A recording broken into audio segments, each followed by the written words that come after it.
Bonjour tout le monde, bienvenue à Un peu de crime dans ton café. Je suis votre animatrice Catherine et je suis avec Audrey. Bonjour Audrey, comment ça va? Ah, ça va pas trop mal. Et toi, comment ça va? Ça va, et nous avons aujourd'hui une invitée spéciale, Mégane. Tu es de retour? Oui, je suis de retour. Pour nous jouer un mauvais tour. Oui, pour vous jouer un mauvais tour. Vous l'avez réclamé à corps et à cri. On l'a supplié. Et elle a accepté de revenir parce que on est le fun comme ça à Un peu de crime. Toujours. Mais aussi parce qu'on lui a proposé de parler de quelque chose qui est comme sa spécialité, fait que... Oh, il y a Dangle un ça a été dur de passer à côté. Ça aide. Mais ça aide un peu. Fait que de quoi tu vas nous parler aujourd'hui, Mégane? Ben, c'est probablement dans le titre de l'épisode, là, parce que vous êtes clever comme ça, puis les gens, ils sont clever comme ça, ils lisent les titres. On a les meilleurs auditeurs. Ils font ça? Oh my god. Ben, j'espère, sinon ça peut être comme un peu random. Mais oui, c'est ça. Aujourd'hui, je vais vous parler de QAnon. QAnon. QAnon, comme on le dit souvent. C'est le fun parce que ça fait une bonne suite avec notre épisode de v'là 2 semaines qui était l'Institut Allen Memorial et le MK Ultra. Fait que on reste dans reste dans les théories du complot. Dans le complotisme. C'est parce qu'en fait, tu vas nous mettre la table, comme tu vas nous l'expliquer, pour un épisode sur les théories de complot au Québec. J'allais dire le complotisme au Québec, mais les complots. Les vrais complots. Tous les complots en général, mais surtout le conspirationnisme, et les complots qui sont pas des vrais complots en général. Mais ça, c'est toi mais là, avant d'expliquer ça... Oui, c'est ça, je vais faire ça, mais avant d'expliquer ça, il faut savoir c'est quoi les complots en général. Il faut se mettre dans le bain. Qu'est-ce? Mais qu'est-ce? Qu'est-ce que t'as là? Alors, avant cela, je vais vous présenter un café, fidèle à mon habitude. Et aujourd'hui, je vous présente un café qui nous a été offert par une auditrice. Merci beaucoup, Emma. On a déjà fait une publication sur nos réseaux sociaux quand on a reçu ce café-là parce que c'était tellement bon. C'est un café qui vient de la Torréfactory, qui est une boutique qui vend du café et aussi des accessoires à café et qui fait la torréfaction de leur propre café. Il y a un endroit, un emplacement, en tout cas, à Saint-Eustache et un autre à Terrebonne. Et le café que Emma nous a offert s'appelle le Rouge Boulevard. C'est un café du Costa Rica qui vient dans un maudit gros sac et qui est, selon la description sur le site web, électrisant et coloré. C'est en fait la même couleur qu'un café normal, inquiétez-vous pas pour ça. Mais ça a des notes de fruits. Un café bleu. Et d'apricots. Et d'une torréfaction foncée, torréfaction numéro 7, très brune, ce qui en fait un café vraiment excellent pour le matin, parce qu'il est pas du tout acidulé, il est juste punché, et ça te réveille en douceur, mais aussi en puissance. Non, pour vrai, c'est un super bon café que moi je prépare à la presse française et je mets plein de lait dedans jusqu'à ce qu'il soit aussi pâle que ma peau de caucasienne. Et honnêtement, c'est un café parfait pour se prêter à cet exercice-là. Alors, on te remercie, Emma, de nous avoir offert le Café Rouge Boulevard du Costa Rica qui vient de la Torréfactory. Et on vous le conseille à tous nos auditeurs et auditrices. Et si, comme Emma, vous voulez nous partager votre café préféré ou tout simplement nous recommander votre café, on vous encourage à nous écrire au unpeudecrime@gmail.com ou dans nos messages privés sur Instagram ou sur Facebook, mais on vous en reparle après l'épisode parce qu'on va laisser la place à notre très chère Mégane et son sujet de prédilection. Yes! Alors, vas-y fort, Mégane. Ben oui, c'est ça, mais je tiens juste à faire un petit préambule. Là. Ça va être juste un épisode de préambule, là. C'est juste de ça, là. Mais avant vraiment d'entrer dans le sujet, pour justement avertir vos auditoristes que par la force des choses, le format de l'épisode puis le sujet va être un peu différent à ce qu'ils sont habitués. Donc, c'est ça, on va parler de QAnon, comme on l'a dit tantôt, mais pour commencer, c'est pas un cas criminel isolé, ni une situation qui est terminée. Donc, il y a beaucoup d'éléments qui vont être discutés aujourd'hui qui sont pas techniquement criminels. Allez pas mettre des mots dans ma bouche, là. Je dis pas que ces gens-là, c'est des criminels, loin de là. T'es en train de dire que c'est des terroristes? Non plus, c'est ça. Okay. Ils ont pas été accusés encore. Encore. Peut-être qu'il y en a, mais il y en a quand même dans justement les cas que je vais mentionner aujourd'hui qui ont eu des charges criminelles contre eux, là, évidemment, mais c'est pas la majorité. Puis aussi, contrairement à la croyance populaire ou à ce que certains analystes dans les médias disent, le mouvement il est toujours vivant, quoi qu'il ait comme changé assez considérablement depuis ses débuts en 2007, là, on verra pourquoi. Puis aussi, le sujet lui-même, il est un peu dans ses origines très américaines, ce qui va nous forcer à quitter momentanément le territoire québécois, le temps d'un épisode. Juste pour avertir tout le monde, les gens qui connaissent pas ça du tout, là, il y a comme une grosse panoplie de personnages qui sont comme vraiment propres au mouvement aussi, que comme c'est normal que vous en ayez peut-être jamais entendu parler, parce qu'on n'en parle pas beaucoup ici dans les médias, là. Fait que je vais essayer au mieux de mes capacités de vous expliquer qui est qui, mais il y a vraiment beaucoup de monde impliqué, puis aussi, par la force des choses, je vais devoir faire des raccourcis, là, parce que il y a trop de choses. C'est ça fait 2 mois que je travaille là-dessus, puis c'est vraiment très overwhelming, parce qu'il y a beaucoup de stock, donc... Mais on va aussi vous faire des recommandations de médias que vous pouvez aller consulter si jamais vous aimeriez en savoir plus. C'est ça. Il y a beaucoup de choses à dire, fait que j'ai décidé de prendre un angle un peu différent, là, parce que ce qui m'intéresse vraiment, c'est comprendre l'étendue du phénomène, puis aussi mettre la table pour parler de ce phénomène-là ici. Donc, je pense que c'est assez crucial de comprendre c'est quoi QAnon, d'où ça vient, comment ça a évolué, comment ça s'est rendu jusque chez nous, puis surtout l'influence que ce mouvement a pu avoir chez des personnes qui connaissent absolument rien de QAnon. Donc, des gens qui en ont jamais entendu parler ou même qui y croient pas du tout, qui retransmettent des parcelles de discours qui appartiennent initialement à ce type de croyance-là. Donc, ça peut comme paraître un peu paradoxal comme affirmation, là, j'avoue, mais je crois que depuis le début de la pandémie, on a comme tout le monde a une cousine, un oncle, un parent éloigné qui s'est révélé être un adepte de ce type de discours puis qui les partage sur Facebook ou qui sont pas capables de pas en parler pendant un souper de famille. Donc, vous me voyez pas, mais j'ai la main levée. Ouais, c'est ça, moi aussi. On peut pas passer à côté de ça. Ça vient nous toucher d'une manière assez personnelle puis assez intime. Ce qui m'amène aussi à la dernière raison pourquoi l'épisode va être un peu différent aussi, c'est parce que c'est un phénomène qui est vraiment plus commun qu'on le pense. Donc, ça nous affecte à peu près toutes quotidiennement, de près ou de loin.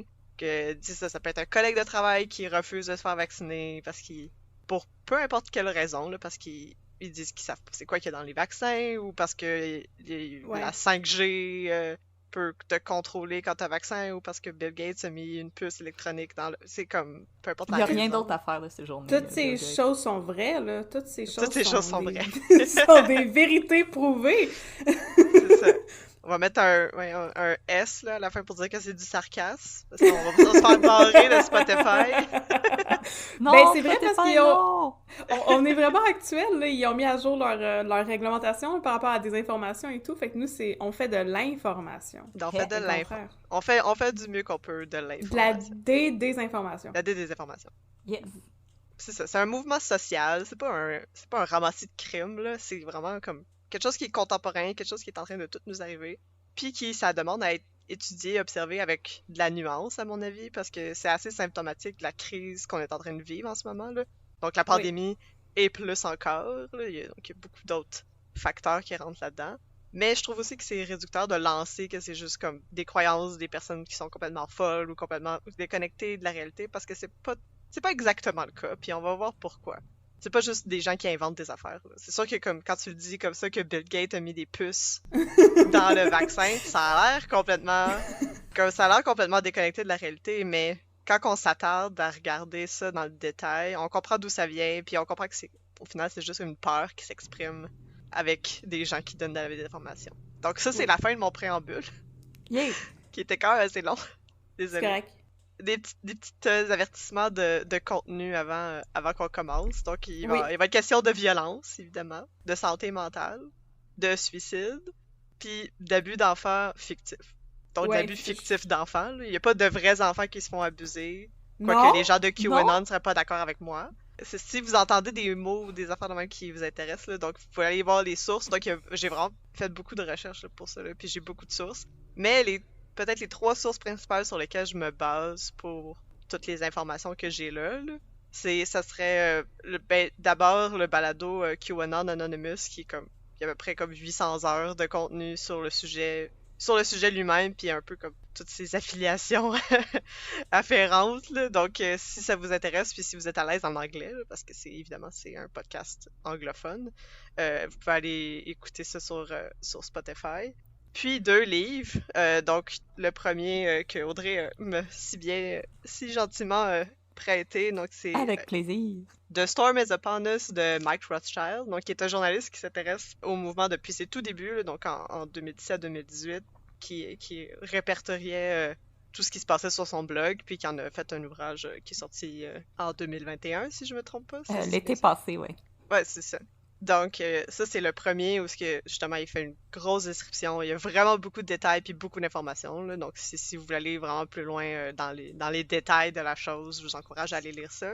Puis, il y a un autre livre que j'ai vraiment adoré parce que c'est vraiment très intéressant. C'est pas sur QAnon lui-même, quoique c'est mentionné dans le livre, là, mais c'est It Came From Something Awful, How a Toxic Troll Army Accidentally Memed Donald Trump into Office, de Dale Beran, qui est un auteur et journaliste aussi qui s'intéresse au sujet, mais dans ce livre-là, il s'intéresse plus spécifiquement à 4chan, qui est le forum sur lequel initialement QAnon a été créé, et comment la communauté sur 4chan a mené d'une façon un peu parallèle à la montée des croyances de la droite alternative, puis du néo-nazisme aux États-Unis en ce moment. Mm-hmm.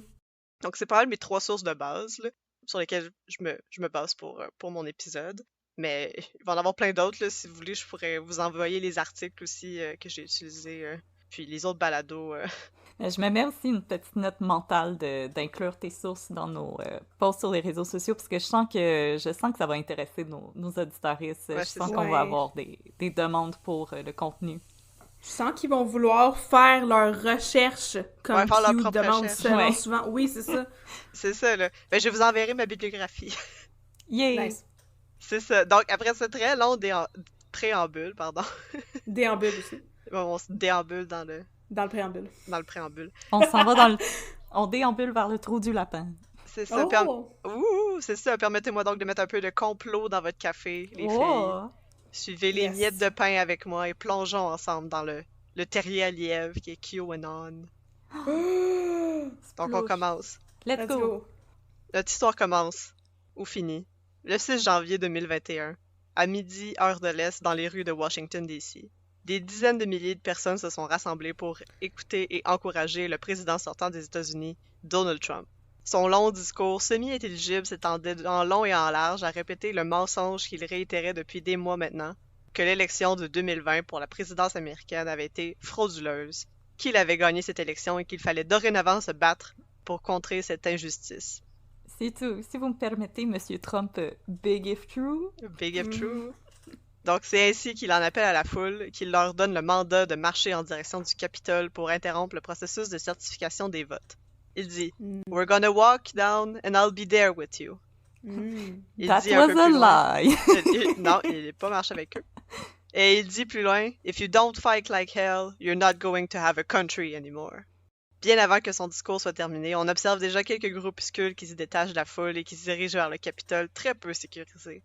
Quelques gardes de sécurité sont positionnés derrière les barrières de métal et observent une foule qui prend de plus en plus d'ampleur et dont la colère et l'agitation deviennent de plus en plus frénétiques. Moins d'1 heure sont passées depuis que le président sortant a donné l'injonction à la foule d'aller se battre pour leur pays. À 12h56, une des premières barrières de métal est déplacée et lancée sur le sol, laissant la voie libre à la foule qui avance lentement mais sûrement, avec peu de résistance, vers le bâtiment du Capitole lui-même.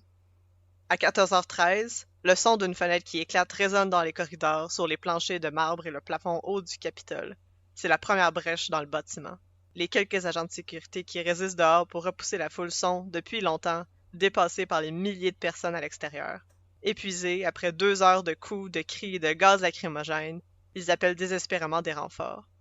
Aux 4 coins de la planète, aux nouvelles, sur Internet, sur les écrans petits ou grands, nous sommes tous témoins de cette violence, à la fois physique et symbolique.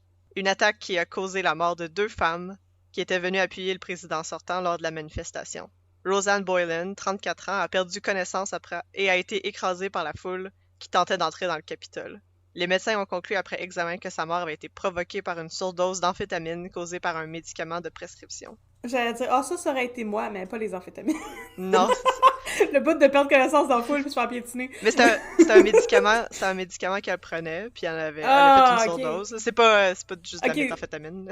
Elle a pas juste pris du meth, puis après ça, elle est allée manifester. C'est quand même, ça aurait été un choix quand même intéressant. Mais c'est elle qui avait le drapeau Don't Tread on Me aussi. Ouais, ce qui est comme une triste ironie. C'est la très triste ironie de la chose. Ouais. Il y a aussi Ashley Babbitt, 35 ans, qui a succombé rapidement à la blessure par balle un pare-balles infligé par un garde de sécurité lorsqu'elle était dans le Capitole, au moment où elle tentait de passer à travers une fenêtre brisée. Les deux femmes étaient reconnues pour être adeptes du mouvement QAnon. Un agent de sécurité, Brian Sicknick, est décédé 8 heures après les événements eux-mêmes, ayant eu 2 AVC, après avoir été attaqué par des gaz chimiques irritants lors de l'insurrection. Un autre agent de sécurité, Howard Liebengood, travaillait depuis 15 ans au Capitole. Il s'est enlevé la vie 3 jours après les événements. 3 autres suicides d'agents sont survenus dans les mois qui ont suivi l'attaque, leur famille affirmant que la journée fatidique du 6 janvier 2021 a affecté considérablement leur santé mentale qui aurait mené à leur décès. C'est le fun parce que ça, c'est le groupe Blue Lives Matter aussi. Ouais. On a vu beaucoup de drapeaux Blue Lives Matter pendant cette manifestation-là, puis tu sais, guys, put your money where your mouth is. Non, c'est ça. Ben non, pourquoi faire ça quand tu peux scraper la vie et le moral de tout le monde? Mais j'en reviens pas que Donald Trump a pas été impeach pour incitation à la violence. Là. Ben, ça, c'est juste symptomatique de l'état de la politique aujourd'hui. Là. C'est ça. Ben, voyons donc, pourquoi qu'on mettrait nos culottes puis qu'on prosecuterait des criminels? Je veux dire. Ben voyons donc. Non, pourquoi c'était qu'on ferait ça? Comment ils ont appelé ça, une couple de semaines? Un discours politique légitime. Ouais. Mais ça venait vraiment pas longtemps, en plus, après la nouvelle qu'il allait pas se faire impeach pour, justement, l'implication de la Russie dans les élections de 2016, là, puis là, je me disais, cette fois-ci, il est long, là, ça se peut pas, ouais, son non. discours, c'était évident qu'il a incité la violence. Non, pas pantoute, it wasn't in the bag. Mais non, mais les républicains, ils l'ont dit, c'était une gentille visite de touristes, là, ils voulaient prendre des photos. C'est ça, hot dog. C'est sûr que là, en ce moment, il y a aussi l'investigation là, qui est en cours, là, puis ils ont découvert récemment qu'il avait flushé des documents dans sa toilette en Floride, là. En tout cas, c'est ça. C'est des informations qu'on connaît maintenant, là, donc c'est ça, des mois, voire des années, même une année plus tard après l'insurrection, là. Mais le jour même, si on revient au 6 janvier 2021, l'image qui a vraiment marqué le nombre de témoins partout autour du monde alors que nous étions tous rivés sur nos écrans, c'était une apparition étrange au milieu de toute cette violence. Un jeune homme, exhibant son torse nu, parsemé de tatouages d'inspiration viking, coiffé d'un chapeau de fourrure, cornu et armé d'une lance sur laquelle était attaché un drapeau américain. Son visage était lui aussi maquillé aux couleurs du drapeau américain et à sa ceinture était affixé un porte-voix dont il n'avait pas vraiment besoin une fois rentré dans le Capitole puisqu'on pouvait l'entendre facilement crier « Freedom !» de sa voix rauque. Liberté! Je fais la live traduction. Merci. Liberté! Des observateurs américains l'auront reconnu comme étant le Q Shaman. Jake Angeli, de son nom Jacob Chansley, avait en effet déjà eu plusieurs apparitions dans différents événements pro-Trump, notamment lors des manifestations Stop the Steal en Arizona qui militait pour un recomptage du vote, durant lesquelles sa lance était parée d'une affiche sur laquelle on pouvait lire « Q sent me »,« Q m'envoie ». C'était cette image percutante qui a fait connaître le mouvement QAnon de manière internationale pour les citoyens lambda, ou comme les gens sur Internet diraient, les normies. Impossible d'ignorer son existence dorénavant. En revisionnant les images de l'insurrection, on peut facilement voir dans la masse des casquettes rouges, nombre de marchandises arborant la lettre Q. Q est maintenant devenu mainstream. Et maintenant que le projecteur est dirigé vers lui, tout le monde se demande c'est quoi ça, QAnon? Oui, c'est ça. Qu'est-ce que ça mange en hiver? Oui, qu'est-ce que ça mange en hiver? Donc, on définit le mouvement QAnon comme étant une théorie conspirationniste, déconnectée de la réalité, basée sur la croyance que le monde est dirigé par une cabale sataniste d'élites politiques qui se nourrissent du sang d'enfants kidnappés. Je vois pas ce qu'il y a de déconnecté de la réalité là-dedans. Je comprends pas, mais... It's a lot. It all makes sense. It's a lot. Donc, c'est vraiment beaucoup, là. C'est un peu intense, là, dit comme ça, mais c'est une définition qui est partiellement vraie, mais aussi vraiment très réductrice, à mon avis. Donc, en tant que doctorante en sémiologie, je vais faire l'affaire que tous les universitaires vont faire, puis dire « Ouais, mais c'est plus compliqué que ça, là. » Mais c'est ça. Donc, je vais être gossante, puis là, je vais parler pendant comme 2 heures. Vas-y. Pour dire que c'est plus compliqué que ça. Mais c'est ça. Correct. Donc, juste un autre aparté, là, si vous voulez la version comme moins avec moi qui essaie d'expliquer qu'est-ce que des affaires compliquées. Mais si vous voulez la version courte, si on veut, là, je vous invite à aller écouter les 2 épisodes qui sont très bien faits puis très intéressants d'ailleurs du balado Ce n'est qu'une théorie. Donc, il y avait 2 épisodes sur le sujet. Puis il y a aussi le balado Conviction sur la plateforme audio de Radio-Canada, qui a d'ailleurs dédié sa 2e saison au sujet. C'est eux qui disent QAnon. Oui, c'est ça. mais je veux dire, il interviewe quand même Jeff Yates, là, qui est comme spécialiste de la désinformation au Québec, là, fait que c'est ça, si vous voulez Ils prononcent ça tout croche, mais sont bons pareil. Si vous voulez aller écouter d'autres perspectives sur le sujet, là, je vous invite à aller écouter, c'est vraiment très intéressant. J'aimerais ça comme essayer d'aborder le sujet avec un angle d'approche un peu différent, qui est celui un peu de l'analyse aussi sociologique, puis d'aller vraiment... dans un autre angle. On va aborder ça un peu par la bande.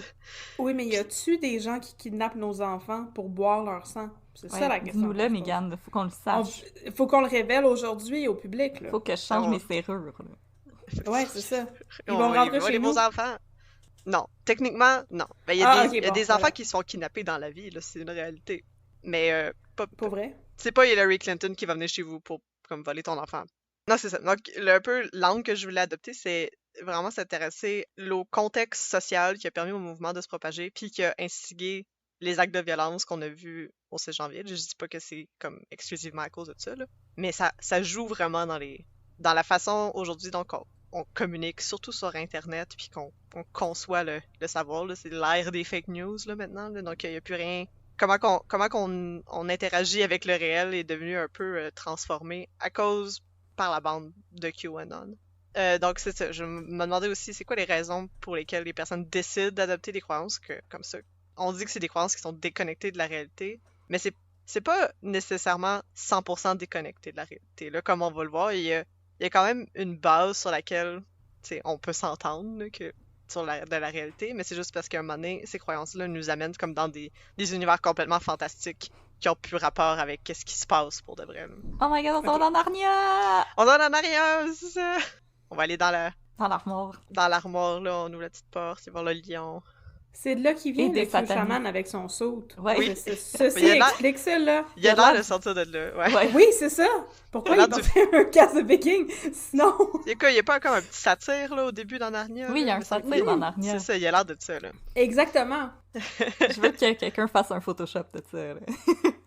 Donc, c'est ça. Puis, même si, comme on l'a dit plutôt, sont moins éloquents que les gens du FLQ, je pense pas que je pense pas en général que c'est juste des gens qui sont stupides parce qu'ils croient à ces choses-là. Là. En général, aussi, il y a des gens qui sont assez éduqués qui reconduisent ce type de discours-là. Qu'ils le croient ou pas, ça, on peut pas le savoir comme pour ça. Là.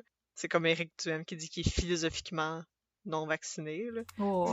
Qu'est-ce que ça nous dit sur lui? On peut pas le deviner, là, mais en même temps... on peut faire des hypothèses dans notre tête. On le dira pas dans le micro aussi parce qu'on veut pas se faire poursuivre. Non, c'est ça. Juste répéter ses propres paroles que j'ai vues au bye-bye. Voilà.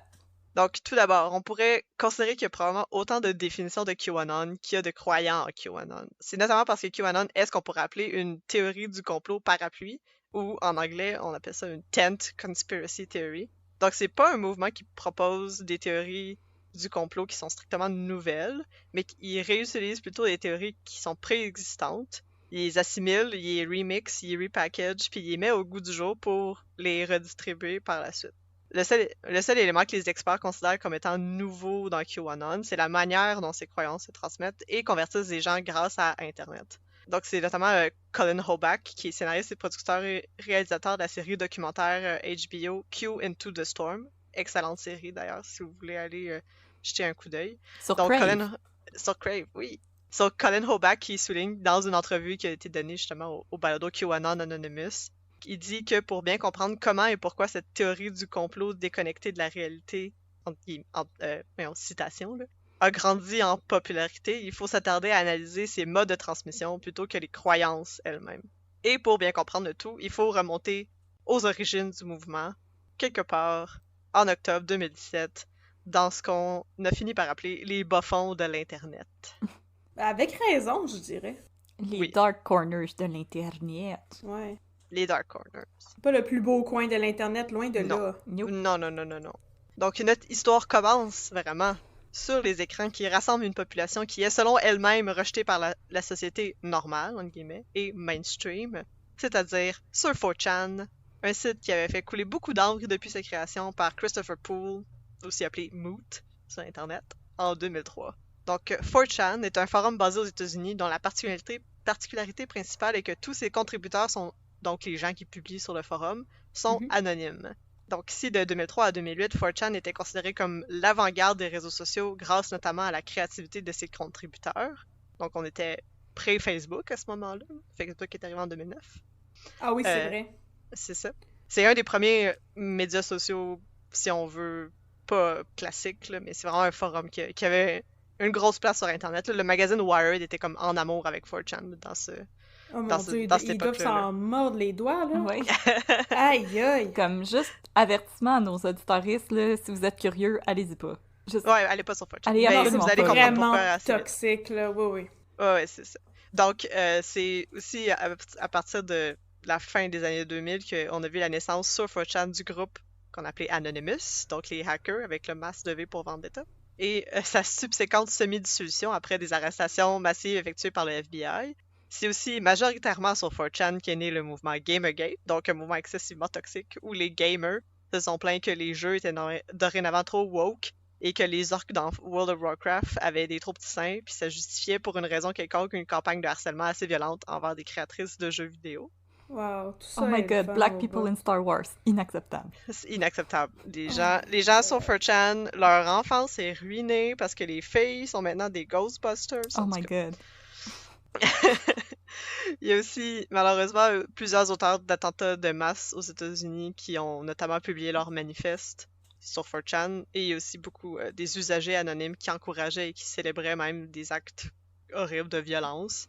C'est aussi sur 4chan que la théorie conspirationniste Pizzagate s'est répandue lors des élections américaines de 2016, lorsque, justement, la Russie, en collaboration avec Wikileaks, avait piraté les courriels de John Podesta, qui était le chargé de la campagne électorale de Hillary Clinton, puis qu'ils avaient diffusé sur le web.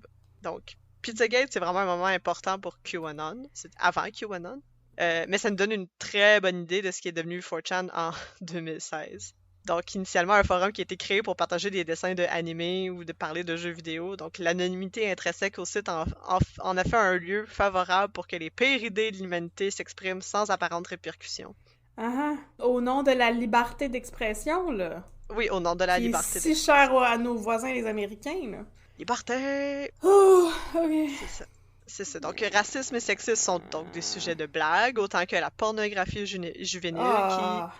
Même si elle n'est pas publiée explicitement sur 4chan, parce que la liberté te donne pas non plus le droit de faire de la pornographie juvénile. Non, la liberté d'expression te donne pas le droit de faire juste n'importe quoi. Non, bien heureusement. Mais moi, ça me fait rire, 4chan, qui sont comme liberté d'expression, mais qui éventuellement ont kick out les brownies, parce qu'ils les trouvaient trop fatigants. Non, mais 4chan est pas le pire, c'est ça le problème. C'est que 4chan est vraiment terrible, puis c'est vraiment l'horreur. Mais il y a des places sur Internet qui sont encore pires que ça, parce que 4chan, après Gamergate, il y a eu une réglementation, donc Christopher Poole n'était pas d'accord avec tout ce qui se passait là-dessus. Il a fini justement par vendre la compagnie. C'est un peu compliqué, là, j'irai pas dans le détail, là, parce que... Ouais. Mais après Gamergate, c'est ça, il a interdit la pratique du doxing, qui est comme publier l'adresse puis les noms personnels de gens sur Internet, là, qui justifient souvent des actes de violence ou du harcèlement envers ces personnes-là. Là. Ah ouais. Donc, c'est ça, c'est pour ça qu'il y a beaucoup de gens sur 4chan qui ont fini par aller ailleurs. On en reparlera plus tard, là. Mais c'est ça, c'est terrible, mais c'est pas la pire place, malheureusement. Donc c'est ça, donc on fait des jokes sur des jokes racistes, des jokes sexistes, des jokes sur la pornographie juvénile. Il y a aussi, c'est ça, les anons, comme ceux qui publient étant anonymes, ils se donnent le nom de Anon, A-N-O-N. Donc sur 4chan, on utilise l'abréviation CP pour parler de pornographie infantile, donc Child Pornography. C'est une abréviation qui existait déjà sur 4chan. Mais quelle joie les usagers anonymes de 4chan ont-ils ressenti lorsqu'en lisant les courriels de John Podesta, ils sont tombés sur certains messages qui organisaient une levée de fonds dans une pizzeria de Washington, D.C. s'appelant Comet Ping Pong, dont les initiales forment CP. Donc, il y avait notamment... Coïncidence! de cheese pizza, qui était utilisé avec l'abréviation... Oui, CP! Cheese pizza, c'est ça fait CP! Oh my Calzone God. pepperoni! Exactement, Oh my là. God. Puis ça n'a pas pris beaucoup d'imagination pour les trolls de 4chan pour imaginer une conspiration de trafic d'enfants dans le sous-sol inexistant, d'ailleurs, du Vous pouvez Comet utiliser Ping-Pong. votre imagination pour quelque chose d'un peu plus intelligent. Non, ben voyons donc! C'est pas plus le fun de lire des courriels de gens qui organisent un pizza party puis de faire comme « Oh my God, ça parle de pornographie, de trafic d'enfants. » En tout cas. En tout cas.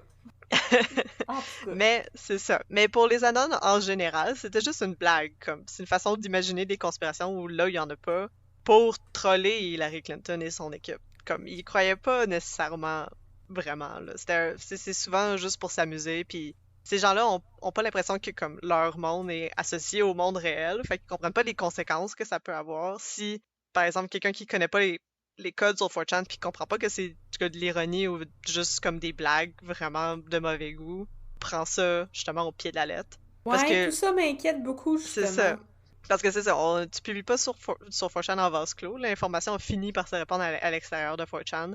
Puis il a même provoqué, donc le 4 décembre 2016, il y a un homme, Edgar Madison Welsh, qui est rentré dans le Comet Ping-Pong, puis qui a fait feu avec son AR-15, son gun automatique, pour aller libérer les enfants qui étaient trafiqués dans le sous-sol selon lui. Donc un sous-sol qui n'existe pas d'ailleurs, rappelons-le. C'est ça. Ça, c'est le père de famille qui a exigé à voir le sous-sol, là? Ouais, c'est ça. Il est rentré avec son gun, puis il a commencé à tirer. Heureusement, il y a personne qui a été physiquement blessé, mais évidemment, il y a eu beaucoup de blessures mentales par la suite. Là. Les employés, puis les gens qui étaient dans le restaurant à ce moment-là, ils étaient complètement traumatisés. Oui, avec raison. C'est ça. Mais malheureusement... Oui, si vous voulez un documentaire sur Pizzagate, parce qu'of course, il y en a un, c'est After Truth, qui est un excellent documentaire qu'on avait regardé là, longtemps, nous autres, quand justement c'était les débuts de QAnon, puis tout ça. C'est un excellent documentaire qui vous montre comment l'information a commencé à être diffusée. C'est carrément un documentaire sur le début des fake news, donc c'est sur la désinformation, c'est super intéressant, on vous le recommande. Ben, le début des fake news, au moment où les fake news étaient plus des sites de fausses nouvelles comme The Onion. Ouais. Des fake news, c'était ça, là. C'était le revoir, puis c'était juste des blagues. Puis à un moment donné, comme l'usage de fake news, c'est juste devenu tu dis pas la vérité. C'est juste une façon de dénier des allégations contre toi, par exemple. C'est juste know your fake news. Bye.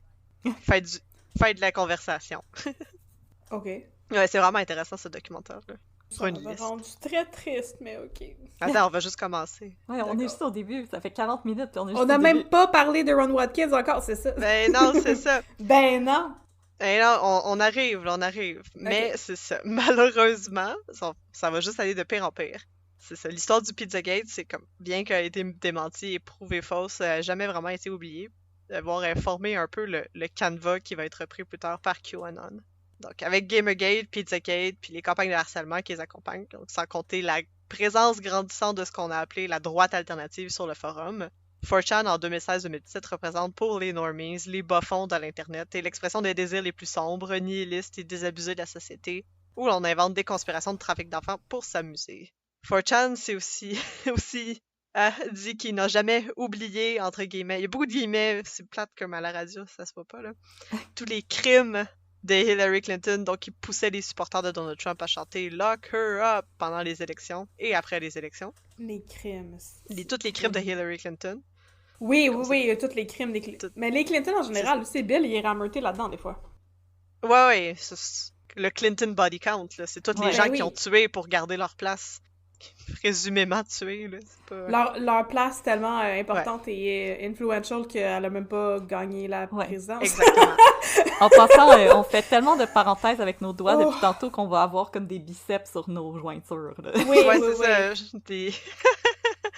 ça. Donc, c'est ça. C'est pourquoi sur 4chan, le 28 octobre 2017, il y a un usager qui écrit « Hillary Clinton will be arrested between 7:45 a.m. and 8:30 a.m. Est on Monday, the morning on October 30, 2017. » Fait qu'il y a quelqu'un qui dit que Hillary Clinton va se faire arrêter dans 2 jours. Le matin. C'est ça, entre 7h45 puis 8h30 le matin. Incroyable. Il y a quelqu'un qui écrit ça. Où est-ce qu'ils ont trouvé cette information-là? Dans leur tête. Puis là, quelqu'un répond à ce message-là. Hillary Rodham Clinton, extradition already in motion, effective yesterday with several countries in case of cross-border run. Passport approved to be flagged effective 10:30 at 12:01 a.m. Expect massive riots organized in defiance and others fleeing the U.S. to occur. U.S. military will conduct the operation while National Guard activated. Proof check. Locate a National Guard member and ask if activated for duty 10:30 across most major cities. Chers auditeurs, chères auditrices, en effectuant le montage de cette émission, j'ai réalisé qu'il n'y avait pas de traduction pour différents segments qui étaient entièrement en anglais, alors voici une traduction maison. L'extradition de HRC pour Hillary Rodham Clinton, mise en application à compter d'hier, mandat émis auprès de plusieurs pays au cas où elle tente de traverser la frontière. Une alerte approuvée pour que son passeport soit signalé aux autorités à compter du 30 octobre à minuit 1. Attendez-vous à des émeutes massives organisées en défiance à ces ordres et à ce que de nombreuses personnes tentent de fuir les États-Unis. Les Marines sont responsables de l'opération qui est approuvée par la Garde nationale. Pour vérifier, trouvez un membre de la Garde nationale et demandez-lui si il ou elle est en service actif le 30 octobre dans la plupart des grandes villes. Ouais, c'est quelque chose de facile à faire, de trouver quelqu'un du Coast Guard pour y poser ces questions-là. Juste le National Guard, les gens qui traînent dans la rue. Ouais. Il voulait juste aller chercher un café chez Starbucks, là. Comme s'il allait te dire ça. Ben oui, c'est ça. Tu vas voir un membre de National Guard, c'est comme « Are you activated? » Puis ça comme « De quoi tu parles? » Ouais, de quoi tu parles? Comment ça, activated? De quoi tu parles? C'est ça. Donc ça, c'est ça. Il y a quelqu'un qui publie ça là, sur 4chan. Les gens sont comme « Oh my god, Hillary Clinton, elle va se faire arrêter. Son passeport a été flag pour les douanes. » Puis là, dans les jours qui suivent, il y a des publications qui s'ajoutent pour appuyer à cette prédiction, pour ajuster la prédiction et même comme le 30 octobre arrive, puis évidemment, Hillary Clinton n'est pas arrêtée. Là. Oh non! Donc, mais non. Là... Donc, c'est ça. Puis, éventuellement, il y a plusieurs publications qui décident, qui finissent par être toutes signées par le même auteur, Q. Fait que la lettre Q. C'est comme une façon de signer. Donc, Q prétend qu'il est un agent gouvernemental qui a décidé de dénoncer les secrets d'État pour avertir la population des actes du gouvernement. Et il l'a fait sur 4chan. 4chan, ben oui, c'est ça. Dans les bas-fonds de l'Internet. Tu sais, comme t'avais Watergate, là. 4chan. 4chan. C'est ça. Il s'appelle Q, selon lui, parce qu'il prétend avoir des autorisations d'accès de niveau Q au gouvernement. Donc, c'est la plus haute autorisation d'accès du département de la gestion de l'énergie et il donne notamment accès aux secrets associés à l'énergie et aux armes nucléaires. Nice! Big if true. C'est ça. On peut commencer par se demander comment quelqu'un qui a accès aux informations sur l'énergie nucléaire sait que Hillary Clinton va être arrêtée pour ses crimes, premièrement. Aussi, si tout le monde sur 4chan est anonyme, comment on peut savoir que c'est toujours la même personne qui écrit les publications? Très bonne question. Comment peut-on savoir ça, madame? Ben, dans les premières publications, il y avait en effet aucun moyen de savoir si c'était toujours la même personne qui publiait en tant que Q. Ah ben voilà. Donc, c'est ça. Sur 4chan puis beaucoup d'autres forums du même genre, on a la possibilité d'enregistrer notre publication en utilisant un mot de passe qui est ensuite crypté dans ce qu'on appelle un trip code. Donc, le mot de passe, tu utilises un mot, whatever. Puis, le mot de passe, il est shuffle, donc tout remixé dans un espèce d'ensemble de chiffres puis de lettres. Puis, quand on publie en utilisant le même mot de passe, on a toujours le même trip code. Donc, on a toujours le même ensemble de chiffres puis de lettres. 1, 2, 1, 2, patate poêle. C'est ça. Exactement. Puis là, ton 1, 2, 1, 2, patate poêle deviendrait comme 0, 7, M, 59, whatever. OK. Ça serait juste comme une affaire qui n'a aucun sens. Mais vu que c'est toujours le même, on peut se dire que c'est toujours la même personne parce qu'ils ont toujours le même mot de passe. C'est toujours 1, 2, 1, 2, patate poêle. Oui, c'est ça. Ce qui prouve, en guillemets, que ce serait la même personne qui publie en tant que Q. Dans son livre, donc, Dale Beran dit que justement, il souligne justement que les premières publications signées Q n'utilisaient pas de trip code, donc ça veut dire que ça pourrait être probablement n'importe qui publie en tant que Q, mais aussi, il y a une autre théorie qui dit que c'est probablement un ensemble de personnes sur le site qui ont décidé de LARPer l'informant gouvernemental. Donc un LARP sur Q, LARP qui est une abréviation de Live Action Role Playing. Donc un LARP d'habitude, dans la vie pas sur 4chan, Ça fait référence à l'activité de s'habiller en chevalier ou en magicien pour acter dans le monde physique une histoire de fantasy. Hey, Donc, la ce qu'on bicoline! connaît ici, c'est ça. Exactement, comme la bicoline. J'allais appeler ça la bicorniste. J'arrête que je suis pas dans cette communauté. C'est ça. La Ici, bicornue! on appelle ça des GN, donc Ah des ouais. grandeurs nature. Mais sur 4chan, un LARP, ça réfère plus spécifiquement à l'activité qui est assez commune où les Anons se font passer pour des spécialistes de certains sujets. Donc, ça peut être des gens qui vous disent comme moi, je suis un médecin ou un technicien informatique, un employé de chez Apple ou whatever. Pourquoi tu Ou- dirais que t'es un technicien informatique? C'est donc ben plate. Ben, c'est un des.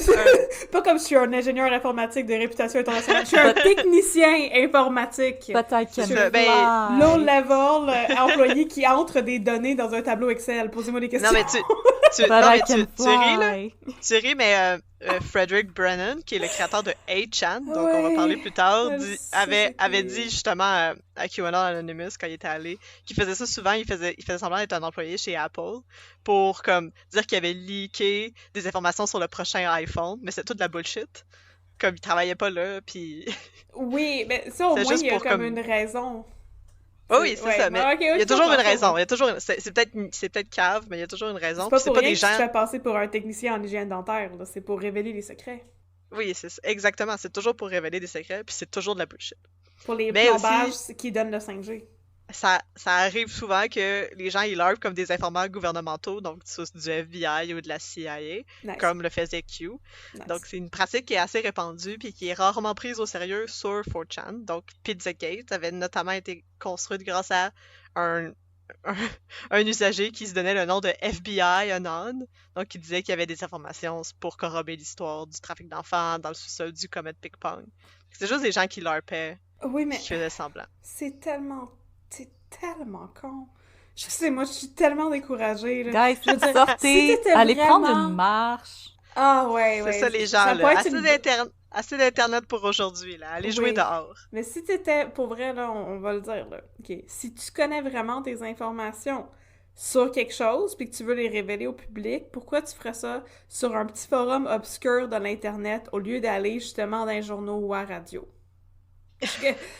Pourquoi? N'importe qui Oui, qui a mais- le moindre once de crédibilité ferait pas ça de même. Voyons donc. Oui, mais là, tu pourrais te faire tuer par le FBI ou la CIA, là. Ouais.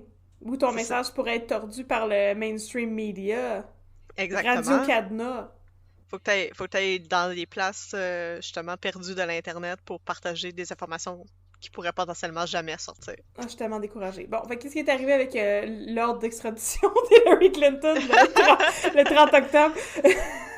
C'est ça, mais juste pour revenir un peu sur QAnon puis la question du LARP, là, donc c'est ça. Habituellement, la plupart des LARPers, là, donc FBI, Anon ou et compagnie, ils finissent par disparaître assez vite comme dans la masse de cochonneries qui se publient sur 4chan. Là. Mais la différence entre ça et Q, c'est que Q a continué à publier. Donc, initialement, il n'y avait pas de trip code, mais pour prouver sa validité, entre guillemets, il a fini par en utiliser un.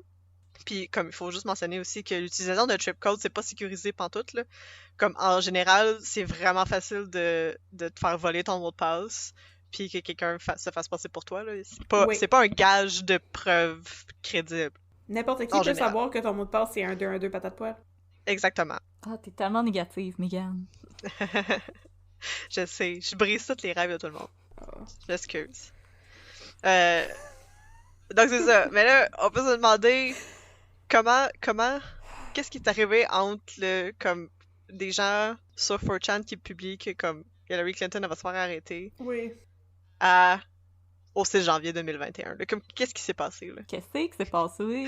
C'est- La cabale pédophile kidnappeur d'enfants. C'est ça Ben, qui s'est c'est ça. passé.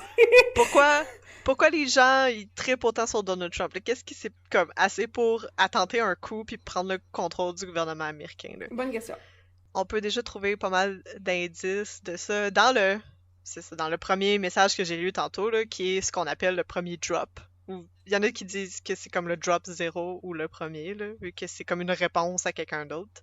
Mais un drop, c'est comme ce qu'ils ont fini par appeler dans la mythologie là, de QAnon, c'est des publications faites par Q, ça se rappelle des Q, puis ils appellent ça des Q drop. OK. Donc, l'arrestation d'Hillary Clinton pour ses crimes.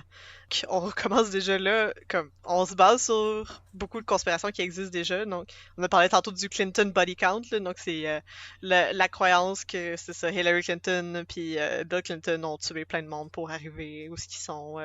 Donc, à chaque fois que quelqu'un, comme dans leur entourage, de près ou de loin, mourait, les gens, ils mettaient ça sur le dos des Clinton puis ils disaient que c'était eux qu'ils avaient tués pour atteindre un certain statut politique. C'est pas parce que c'est des personnes âgées.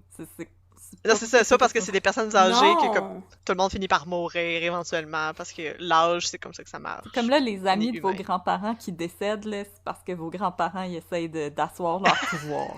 C'est dans vos grands-parents body count, là, comment c'est ça, là? Grands-parents, c'est ça, là. Faites une liste. Un des meurtres spécifiques là, qui est arrivé un peu en même temps, c'était comme le meurtre de Seth Rich qui travaillait avec Clinton. Là. Puis là, c'est devenu comme une grosse conspiration là, pour ajouter ça au Clinton body count. Là. Fait que c'est vraiment comme ancré là-dedans. Il y a aussi comme toute l'idée du deep state qui revient beaucoup. Là. On n'en parle pas dans le premier drop, mais ça arrive quand même assez vite. Là. Le deep state, ça serait comme des instances gouvernementales qui sont pas élues, mais qui sont comme la bureaucratie en arrière de ça, qui restent comme là pendant genre 30 ans. Là. Fait que là, ça serait comme une espèce de gouvernement un peu permanent qui décide des choses qui sont pas dans le bien commun. Puis le New World Order. Ouais, le New World Order aussi, c'est dans la gang. Mais pour revenir justement au premier drop, donc la forme de prédiction qui va revenir assez régulièrement là, dans QAnon, là, c'est comme un peu un aspect nouveau de ça, parce qu'en général, les théories de conspiration classiques, c'est comme le New World Order. Là, donc c'est une théorie qui nous explique qu'il y a quelque chose de comme surpuissant puis gros. Donc mettons, le New World Order, c'est qu'il y a comme plein de gens puissants qui décident de s'associer ensemble pour prendre des décisions justement à l'ordre de la planète, là, puis comme décider de l'avenir de la planète sans que ce soit dans notre bien à nous, là, c'est juste pour leur bien à eux. Là. Je suis sceptique. Pour aller dans l'espace. Pour aller dans l'espace, c'est ça. Avec QAnon, il y a quelque chose de nouveau. Il fait pas juste nous expliquer, il y a quelque chose de comme vraiment gros qui est en train d'arriver, puis on est vraiment impuissant pour agir. Il nous fait des prédictions qui sont souvent dans un futur assez rapproché ou de façon cryptique, qu'on pourrait essayer de deviner c'est quoi la date. Puis après, il nous dit qu'on pourrait peut-être éventuellement faire quelque chose il y a quelque chose qui est en train de se passer pour régler l'affaire. Il y a aussi le style qui est assez particulier, là, initialement aussi, qui est comme un style vraiment cryptique puis d'inspiration militaire. Là. Donc on a des heures, on a des dates, on a des... j'ai dit les noms au long, là, mais c'est tout le temps des abréviations. Là. Fait que mettons, Hillary Rodham Clinton, c'est HRC, puis National Guard, c'est NG. Fait que comme, il faut comme décoder déjà là un petit peu qu'est-ce qui se passe. Puis aussi, son style, il est assez vague pour que comme il y ait ce qu'on appelle un déni plausible. Là. C'est vraiment du cold reading. Là. On fait juste comme des prédictions dans le vide. Puis souvent, on justifie quand la prédiction n'arrive pas, on justifie le fait que comme c'est pas arrivé parce qu'il y a une erreur d'interprétation de la part des gens qui ont lu le drop lui-même. Oui, puis je veux dire, le pourcentage de fois que ça arrive, les prédictions, c'est à peu près quoi? Ça arrive pas vraiment. Ben c'est ça, j'ai l'impression que ça va frôler le zéro absolu, mais ça... Mais ouais, c'est ça. Dans le négatif. Ils aiment beaucoup faire ce qu'on appelle « move the goalpost », là, donc c'est... Ouais. Ça fait combien de fois là, qu'ils disent que Donald Trump il va être remis en place? Là? Ça fait... Mais il va être remis en place, bon.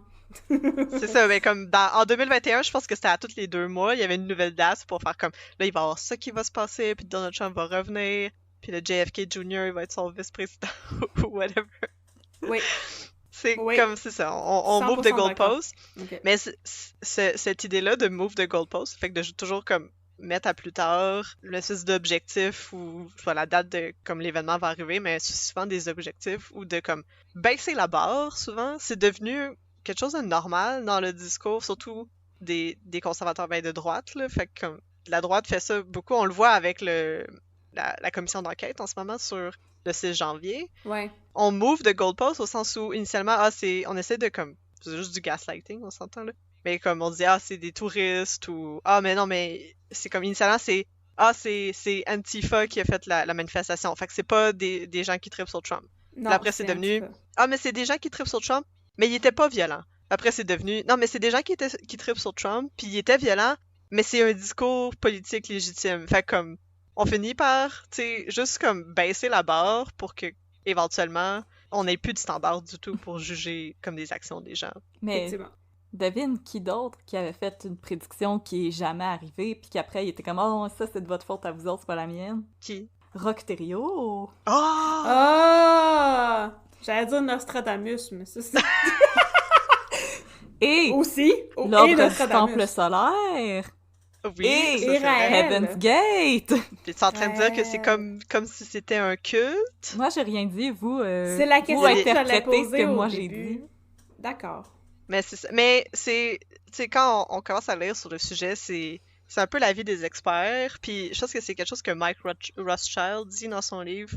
À un moment donné, c'est comme, en fonction de c'est quoi ton sujet de prédilection de recherche, là, en général. Fait que si t'es un développeur de jeux vidéo ou quelqu'un qui étudie les cultes ou les sectes ou les cultes ou tu sais, un sociologue, tu vas toujours trouver dans QAnon quelque chose qui est associé à comme qu'est-ce que toi tu connais, parce que ça couvre tellement large, puis Ouais. c'est tellement complexe qu'il y a de tout là-dedans. Fait qu'on peut retrouver, c'est ça, on voit souvent des façons de s'exprimer comme move the goalpost ou l'imaginaire aussi de l'espèce d'apocalypse là, qui, comme on va le voir plus tard, là, qui est vraiment associé à QAnon, qui associe souvent aux sectes, là, donc The Mothership is coming, là, c'est ce genre de choses-là. Là. Fait qu'on dirait que ça prend tous les discours qui sont ambiants, là, qui peuvent avoir des liens avec plusieurs disciplines, puis ça les assimile, puis ça les utilise à son avantage, là. Puis c'est ça qui est comme un peu overwhelming, puis c'est vraiment gros, puis c'est vraiment dur à étudier comme dans son ensemble, parce que c'est trop complexe. C'est comme Ouais. si notre société était devenue ça aujourd'hui. Là. C'est un peu paniquant, en fait. Ouais. Mais bon, c'est ça. Donc le premier drop aussi, pour voir c'est quoi un peu ses spécificités. Donc, on voit qu'il y a, c'est ça, il y a plusieurs conspirations préexistantes. La forme de la prédiction, donc on move the goalpost. Le style, qui est cryptique puis militaire. Puis, on s'entend que comme ça se lit vraiment comme une espèce de fiction d'action ou d'espionnage. Fait que là, on imagine Hillary Clinton qui arrive aux douanes pour s'en aller. Puis là, son passeport a été flagué. Puis là, elle est arrêtée. Puis là, c'est comme, il y a une poursuite. C'est excitant. C'est comme, Ça c'est l'est. cool. C'est ça, là. C'est vraiment inspiré des films d'action puis de la grosse culture pop américaine. Là. Mhm. Puis éventuellement, on va le voir avec comme les autres drops qui s'en viennent, puis avec comme le développement de la mythologie, c'est vraiment à travers ce filtre-là. Le Hollywood américain, c'est le filtre à travers QAnon encourage les gens à lire puis à interpréter les drops. OK. Parce qu'il nous fait des histoires, il nous crée des histoires qui ressemblent à ça, puis il nous donne l'impression qu'on participe à ces histoires-là. Ce qui est Ok. comme en soi vraiment excitant, là, on s'entend, là. C'est comme tu peux vivre ta vie vraiment misérable, puis là, t'as plus d'argent parce que tout coûte plus cher, puis t'as perdu ta job, puis comme les gens au gouvernement, ils veulent pas t'aider, puis ils rendent juste ta vie plus misérable. Puis là, on donne un espèce de jeu interactif sur Internet où on dit comme non, regarde, c'est pour ça, c'est pour cette raison-là que comme t'es misérable, puis moi je te donne l'occasion de mettre fin à ça en participant à une activité vraiment excitante où toutes les personnes qui ont rendu ta vie misérable vont se faire arrêter, puis Oui, vont c'est se faire ça. mettre à Guantanamo. Nice, OK. Oh my god, vous allez arrêter mon high school bully. Yeah! Oui. Puis il s'en va à Guantanamo Bay à Cuba. Yes! Chanceux. Fait qu'on est encore en 2017, là. On n'est même pas rendu aujourd'hui, là. Fait comme pour les drops, là. Puis tous les drops qui suivent, donc surtout dans les 2 premiers mois, là, il y a à peu près une centaine de drops qui sont publiés. Ils prennent tous la même forme. Donc, c'est ça. Il y a les éléments critiques, puis surtout les questions rhétoriques, là. Tu sais, tantôt, on niaisait, là. On disait, ah, je fais juste poser des questions, là. Mais c'est ça la technique, là. C'est qu'on pose des questions, puis après, on encourage les gens à faire leurs propres recherches. Donc, on les envoie sur des pistes, mais c'est souvent des pistes qui sont vraiment précises. Fait qu'ils posent des questions, tu sais, mettons, pourquoi Trump s'entoure de genre d'opérateurs militaires? Pourquoi George Soros, qui est un banquier juif, là, fait telle chose? Follow the money. Fait que là, il nous envoie comme sur des pistes vraiment spécifiques. Puis, il nous donne aussi une espèce de préconception sur la réponse qu'on va trouver, là. Fait que c'est toute la mentalité conspirationniste qui embarque là-dedans. Puis, ça, c'est vraiment facile à faire, surtout sur Internet, parce qu'on se base juste sur des théories conspirationnistes qui existent déjà. Donc, c'est rien de nouveau, c'est des choses que les gens connaissent quand même un peu intuitivement, soit qu'ils ont fait des recherches directement ou ils ont été dans un party puis il y a quelqu'un qui leur a parlé des Illuminati puis genre des familles de banquiers juifs qui dominent le monde, là, tu sais, c'est quelque chose qui existe dans la culture populaire en ce moment, puis c'est facile d'en avoir déjà entendu parler. Puis là, quand tu fais ta propre recherche puis tu tombes sur une information qui est spécifique, t'es comme, je le savais. C'est comme, je l'ai trouvé, je l'ai toujours su, puis maintenant, comme Q m'a donné la direction, puis je savais que c'était ça qui se passait. Fait qu'il y a quelque chose de très satisfaisant, puis comme, ça joue sur le pourquoi les gens, ils finissent par adhérer à ça, parce que c'est très, j'ai juste le mot en anglais, mais c'est très rewarding, là, c'est très... Ça récompense. C'est ça, c'est comme une récompense, fait qu'apprendre quelque chose par toi-même... déjà, c'est ça, mais apprendre quelque chose par toi-même, c'est vraiment...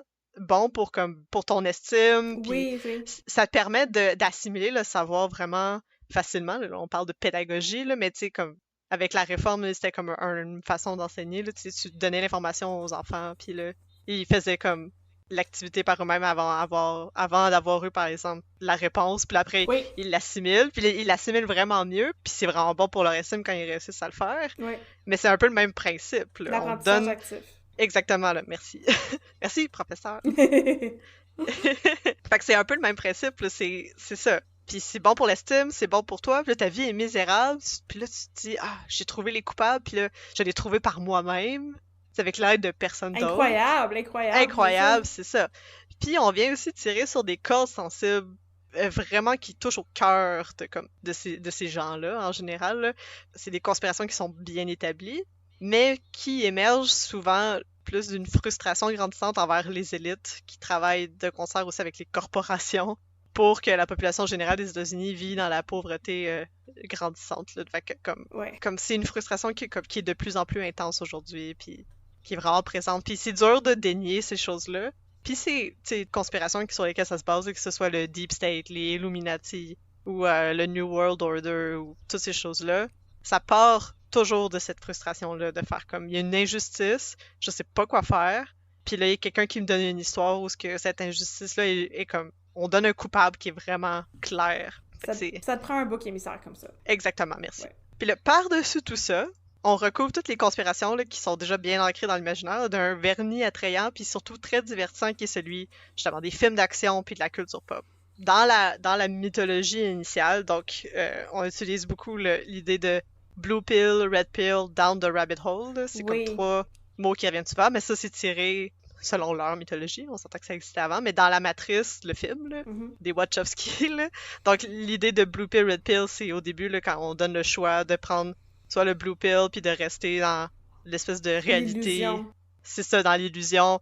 Comme on reste confortable, mais on décide de vivre dans le déni, là, qu'on vit dans une simulation. Puis quand tu prends le Red Pill, c'est tu décides de comme mettre ton confort de côté, mais pour accéder à la vérité. Fait qu'est-ce qu'il y a derrière l'illusion? La Matrice, c'est comme c'est une analogie pour Alice au Pays des Merveilles, là. Fait que, on utilise toute cette idée-là d'aller dans le rabbit hole. Fait que d'aller de plus en plus loin, justement, dans nos propres recherches, pour accéder à cette vérité-là. On utilise aussi beaucoup, c'est ça, l'imaginaire du cinéma d'action, d'espionnage, soit aussi de mystère ou d'intrigue, là. Fait que là, c'est les Tom Clancy, Dan Brown aussi, là, qui revient, là, c'est vraiment comme une espèce d'enquête à la Da Vinci Code, là, on trouve les signes, puis on les interprète, puis ça nous donne une clé comme secrète pour comme comprendre la réalité. Mais c'est ça, dans une société qui est comme de plus en plus frustrée avec des inégalités sociales, puis aussi frustrée avec sa propre vie quotidienne, qui est complètement terrible, là. C'est juste comme des dettes, la guerre, la pandémie, whatever, là. Donc c'est ça, on finit par un peu se réfugier dans ces univers-là qui sont fantastiques, donc comme la culture populaire nous encourage aussi à y aller parce que c'est vraiment juste un lieu d'évasion. On vit dans un monde justement soit de films, c'est ça, de simulation, mais c'est comme on vit dans des mondes fantastiques parce que notre vie est vraiment trop de la merde. C'est complètement légitime à mon avis là, de comme vouloir prendre un congé de la réalité puis de juste comme je vais binge-watcher une série sur Netflix. Mais ça peut être aussi mélangé avec d'autres facteurs de risque. Ça peut être une façon, justement, avec quelqu'un comme QAnon qui nous dit « Non, mais comme la façon dont tu t'évades, là, donc tous ces cinémas-là, ces jeux-là, c'est pas une façon de scénariser ou c'est pas de la fiction ou c'est pas juste de la fiction. C'est comme une façon de parler du réel, mais de façon un peu détournée. Fait qu'il nous commence à, graduellement, avec les Q-drops, on voit qu'il y a comme un mix entre le réel et la fiction qui est assez flagrant, puis qui encourage justement à lire le réel comme une fiction. Donc comme quelque chose qui est scénarisé, comme quelque chose qui est construit, qui a un plan derrière toute chose, puis que c'est pas une association de coïncidence ou pas un hasard que t'as vu quelque chose le matin, puis là, il y a quelqu'un qui te dit quelque chose l'après-midi. C'est tout ça un lien ensemble. Ce qui est, en général, dans la réalité, c'est pas de même, là. C'est comme, la réalité, c'est chaotique, puis c'est juste ça, des coïncidences, puis des choses qui ont pas rapport ensemble qui finissent par arriver. Ouais. Mais Q encourage les gens à, justement, lire la réalité, puis à interpréter la réalité, où on prend des signes qui ont rien à voir, puis on les met ensemble, puis ça nous donne quelque chose, comme ça nous donne une interprétation spécifique, puis là, maintenant, ça rentre dans la mythologie de QAnon. Mais c'est quelque chose de tellement humain aussi de vouloir donner du sens aux choses qui arrivent. Je veux dire, les mythologies, puis etc., c'est parce qu'on voulait comprendre pourquoi il y a de la pluie, pourquoi il y a de la neige, pourquoi il y a un feu, pourquoi les récoltes n'ont pas été bonnes. Pourquoi il y a un feu? C'est des bonnes questions. Parce que Zeus, il est vraiment horny. Nice! Ouais, c'est ça. Ok, je comprends. Parce que Zeus, c'est vraiment horny. Non, mais tu sais, c'est souvent les superstitions, là, c'est basé là-dessus, là, tu sais, où si tu marches sur une craque, il va t'arriver quelque chose de mauvais, là, puis là, mettons, tu marches sur une craque le matin sur le trottoir, puis il y a quelque chose de vraiment de la merde qui arrive dans ta journée, puis tu fais l'association dans ta tête, alors que tu sais consciemment qu'il y en a pas, l'association, elle a été créée pareil. Ouais.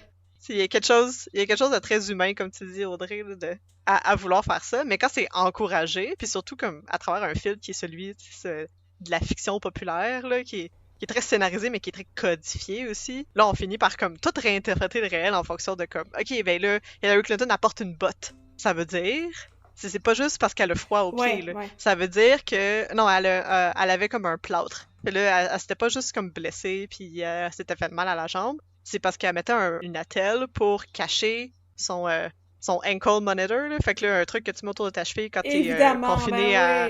C'est ça, parce qu'elle a été arrêtée. Ça, c'était au début là, de QAnon. Elle a été arrêtée. Là, ils ont mis quelque chose sur sa cheville pour comme savoir elle est où, puis savoir si elle sort de chez elle. Puis pour le cacher, elle met une attelle sur sa jambe. Tu sais, c'était pas juste « elle s'est fait mal », là. C'est tout le temps comme... Puis là, après ça, sur, mettons, les gens qui suivent QAnon initialement, c'est comme, tu restes chez toi. Tu sais, en général, c'est pas des gens qui sortent dehors non plus ben. Puis là, tu regardes la télé, puis là, tu interprètes la télé en fonction de comme toute la mythologie de QAnon qui commence à se construire dans ta tête. Puis ça rewire ton cerveau, là, définitivement. Puis je trouve qu'il y a une façon quand même assez bien de le montrer, c'est au début, justement, de la série documentaire HBO, là, Q Into the Storm. Quand Colin Hobach, qui fait la narration aussi de son propre documentaire, il explique un peu tous les termes de QAnon, puis comme qu'est-ce que ça veut dire, puis c'est quoi l'interprétation. Il dit comme à force de chercher, certains mots pour lui veulent plus juste comme référer à la réalité, là. Fait que mettons le chiffre 17, c'est plus juste un chiffre pour lui. Parce que quand tu dis 17 dans QAnon, c'est la 17e lettre de l'alphabet, c'est Q. Mm-hmm. C'est ça, là, c'est le Q. Puis là, il y a comme plein d'autres mots que comme, tu sais, cheese pizza, fait que c'est plus juste une pizza au fromage, c'est de la pornographie infantile, c'est comme... Mm-hmm. Puis là, ça recrée toutes les associations que tu fais dans ta tête, puis après, tu relis le monde à partir de ça. Nécessairement, tu vas finir par faire des associations comme ça.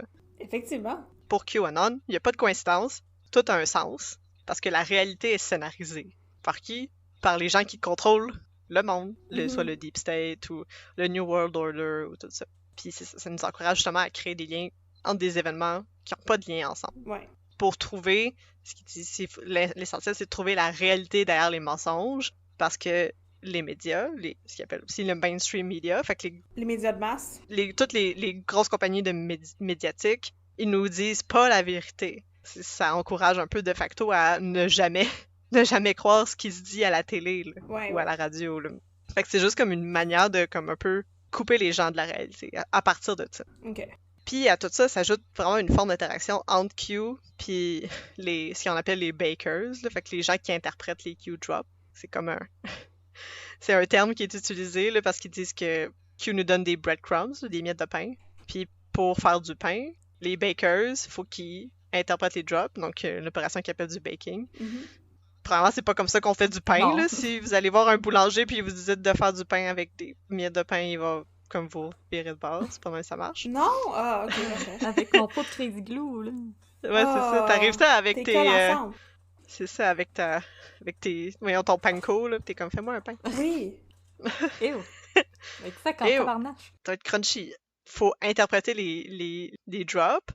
Mais, c'est ça, Q nous dit, OK, il faut interpréter qu'est-ce que je dis, puis aller faire vos propres recherches. Fait que là, aller comme sur Google ou un autre moteur de recherche, puis aller comme interpréter tout ça. Mais évidemment, ça nous envoie dans des places assez spécifiques. Puis aussi, faut noter ça, Q confirme rarement la véracité d'une interprétation. C'est toujours après coup que s'il y a quelque chose qui se passe, puis là, ça a l'air de fitter avec un drop, puis il va faire comme « Je vous l'avais dit, checker comment je suis bon ». Mais dans la majorité des cas, il n'y a pas vraiment de sens caché fixe à interpréter. C'est vraiment du cold reading. C'est comme on lance des informations en l'air, puis si ça colle, tant mieux. Ouais. Sinon, on ignore. Okay. That's it. Puis souvent, certains drops, certaines informations comme lancées en l'air, ont pas d'interprétation avant comme plusieurs années après. Donc c'est comme les gens ils vont retourner dans des vieux Q-drops, sont comme « Ah oui, il y a ça qui s'est passé. » Mais là, dans le drop numéro 354, il disait telle affaire, puis là, ça a l'air de fitter un peu. Fait que c'est probablement une vraie prédiction. Et en attendant, leurs enfants sont comme « Je peux-tu avoir à souper, s'il vous plaît? » C'est comme « Maman, j'ai faim. » C'est comme « Attends, maman, faut qu'elle fasse des recherches. » Donc, c'est ça. Puis les bakers, les gens qui interprètent les drops, c'est eux vraiment qui construisent puis qui préservent les liens comme qui sont créés puis les interprétations des drops eux-mêmes, là.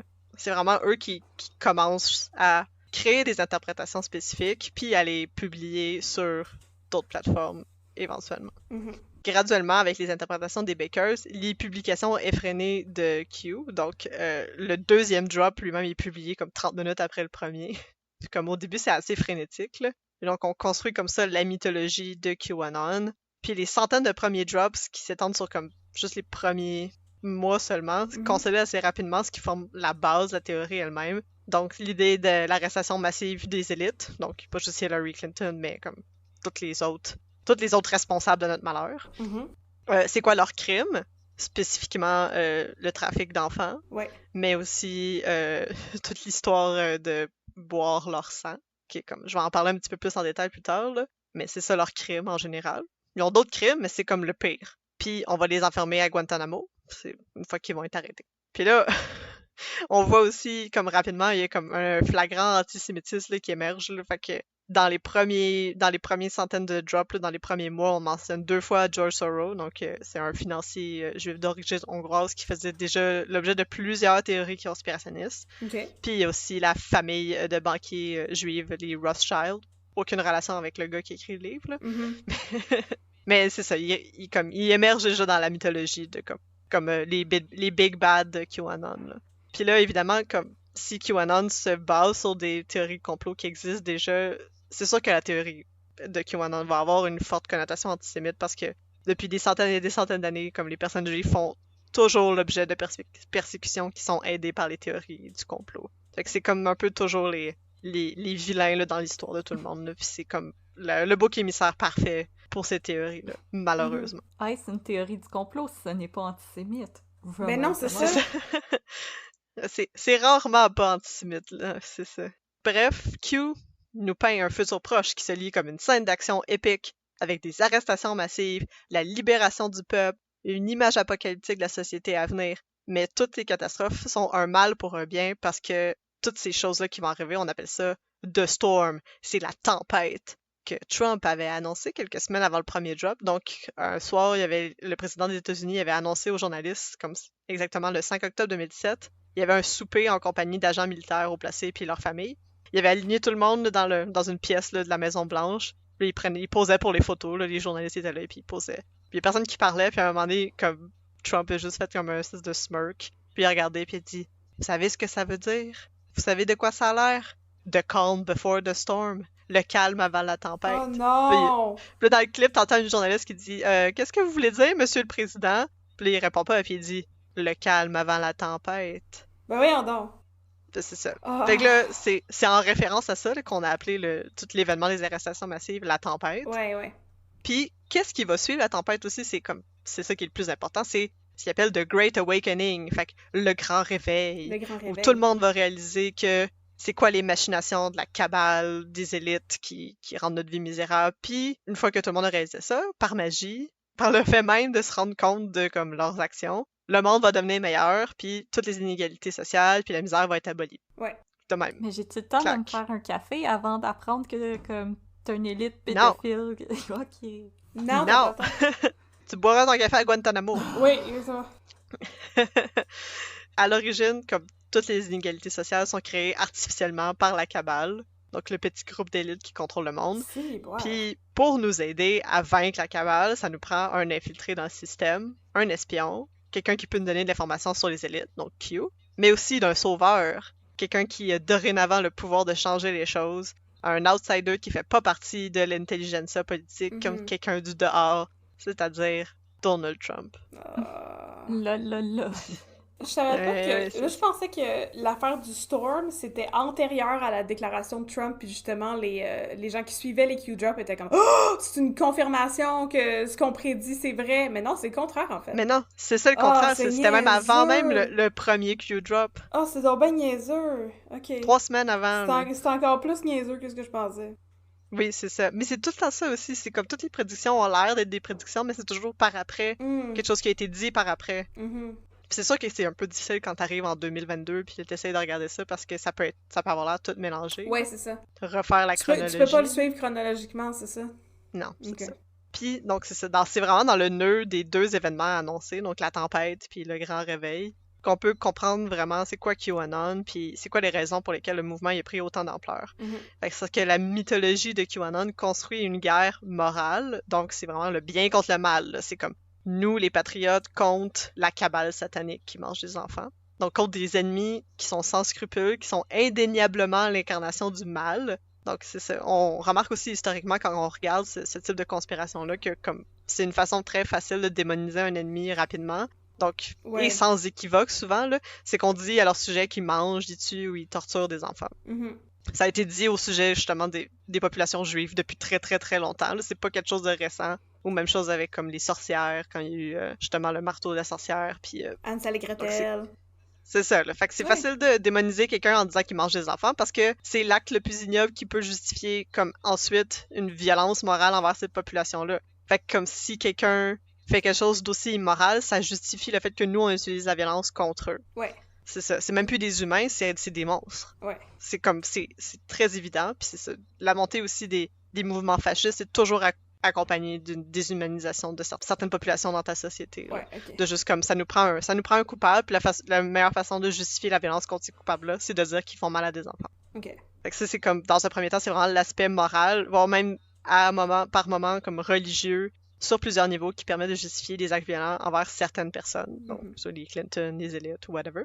Ou à tout le moins, comme on le voyait souvent dans le début de QAnon, c'est plus des fantasmes violents qui prennent comme forme sous l'intitulé de Storm. Là. Okay. Fait que c'est comme, on est encore loin là, du 6 janvier 2021, on est encore genre à l'automne 2017, là, puis c'est déjà comme un mouvement qui prend vraiment beaucoup d'ampleur très rapidement. Puis dans un deuxième temps, c'est vraiment comme, c'est peut-être l'aspect le plus important, c'est vraiment la notion du grand réveil exige une évangélisation de QAnon. Fait qu'il faut pas juste comme répandre l'information parce que c'est une information importante, c'est comme on exige de répandre cette information-là parce qu'il faut gagner la guerre morale. C'est comme un peu le motivateur derrière tout ça. Okay. Puis pour répandre ça, il faut comme devenir chacun notre propre Q. Fait qu'il faut utiliser les mêmes techniques que Q utilise avec nous avec notre famille puis nos amis. Et ils vont pas juste comme déballer toute la mythologie dans leur face parce que probablement ça a l'air absurde à première vue là, de dire comme ça. Ouais. Ils vont juste leur encourager par exemple à faire leurs propres recherches. Ils vont faire comme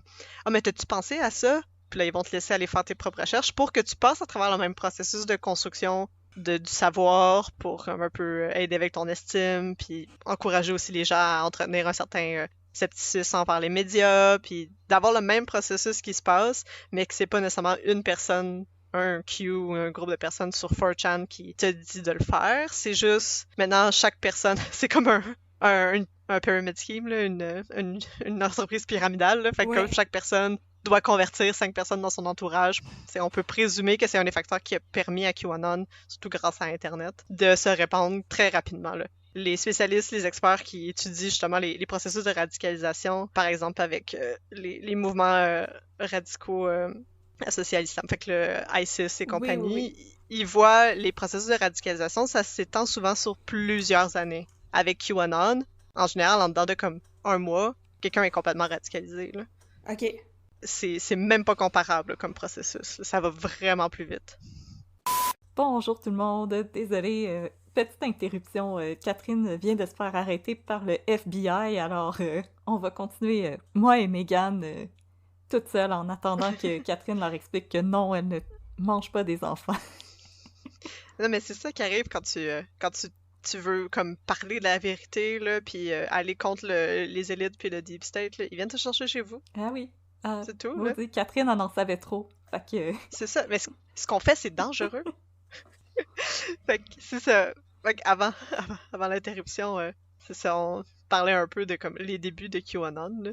Mais juste pour comme continuer l'histoire, là, c'est ça. Donc exactement un mois après le premier drop, dans le drop numéro 230, Q prétend que 4chan a été infiltré, puis quitte le site soudainement vers un autre forum qui est encore plus anarchique, puis plus bas-fond, puis plus dégueulasse que 4chan, qui s'appelle 8chan. Donc 8chan est imaginé comme un mix de 4chan et de Reddit. Donc sur 4chan, tu peux pas créer des tableaux. Donc c'est l'opérateur du site Christopher Poole qui créait des tableaux à la demande des gens. Mais en général, il y avait comme un nombre assez restreint, là. Il y en avait quelques-uns. Initialement, il y en avait juste un, puis là, avec le temps, il y en a eu plusieurs autres, là. Puis sur Reddit, chaque personne peut faire son subreddit, qu'on appelle, là. Fait qu'un sous-forum avec ton propre sujet. Puis 8chan est un peu la même chose. Donc tout le monde est anonyme. Tout le monde peut publier ce qu'ils veulent, mais aussi tout le monde peut faire son propre tableau. Fait qu'en général, c'est vraiment moins réglementé que 4chan.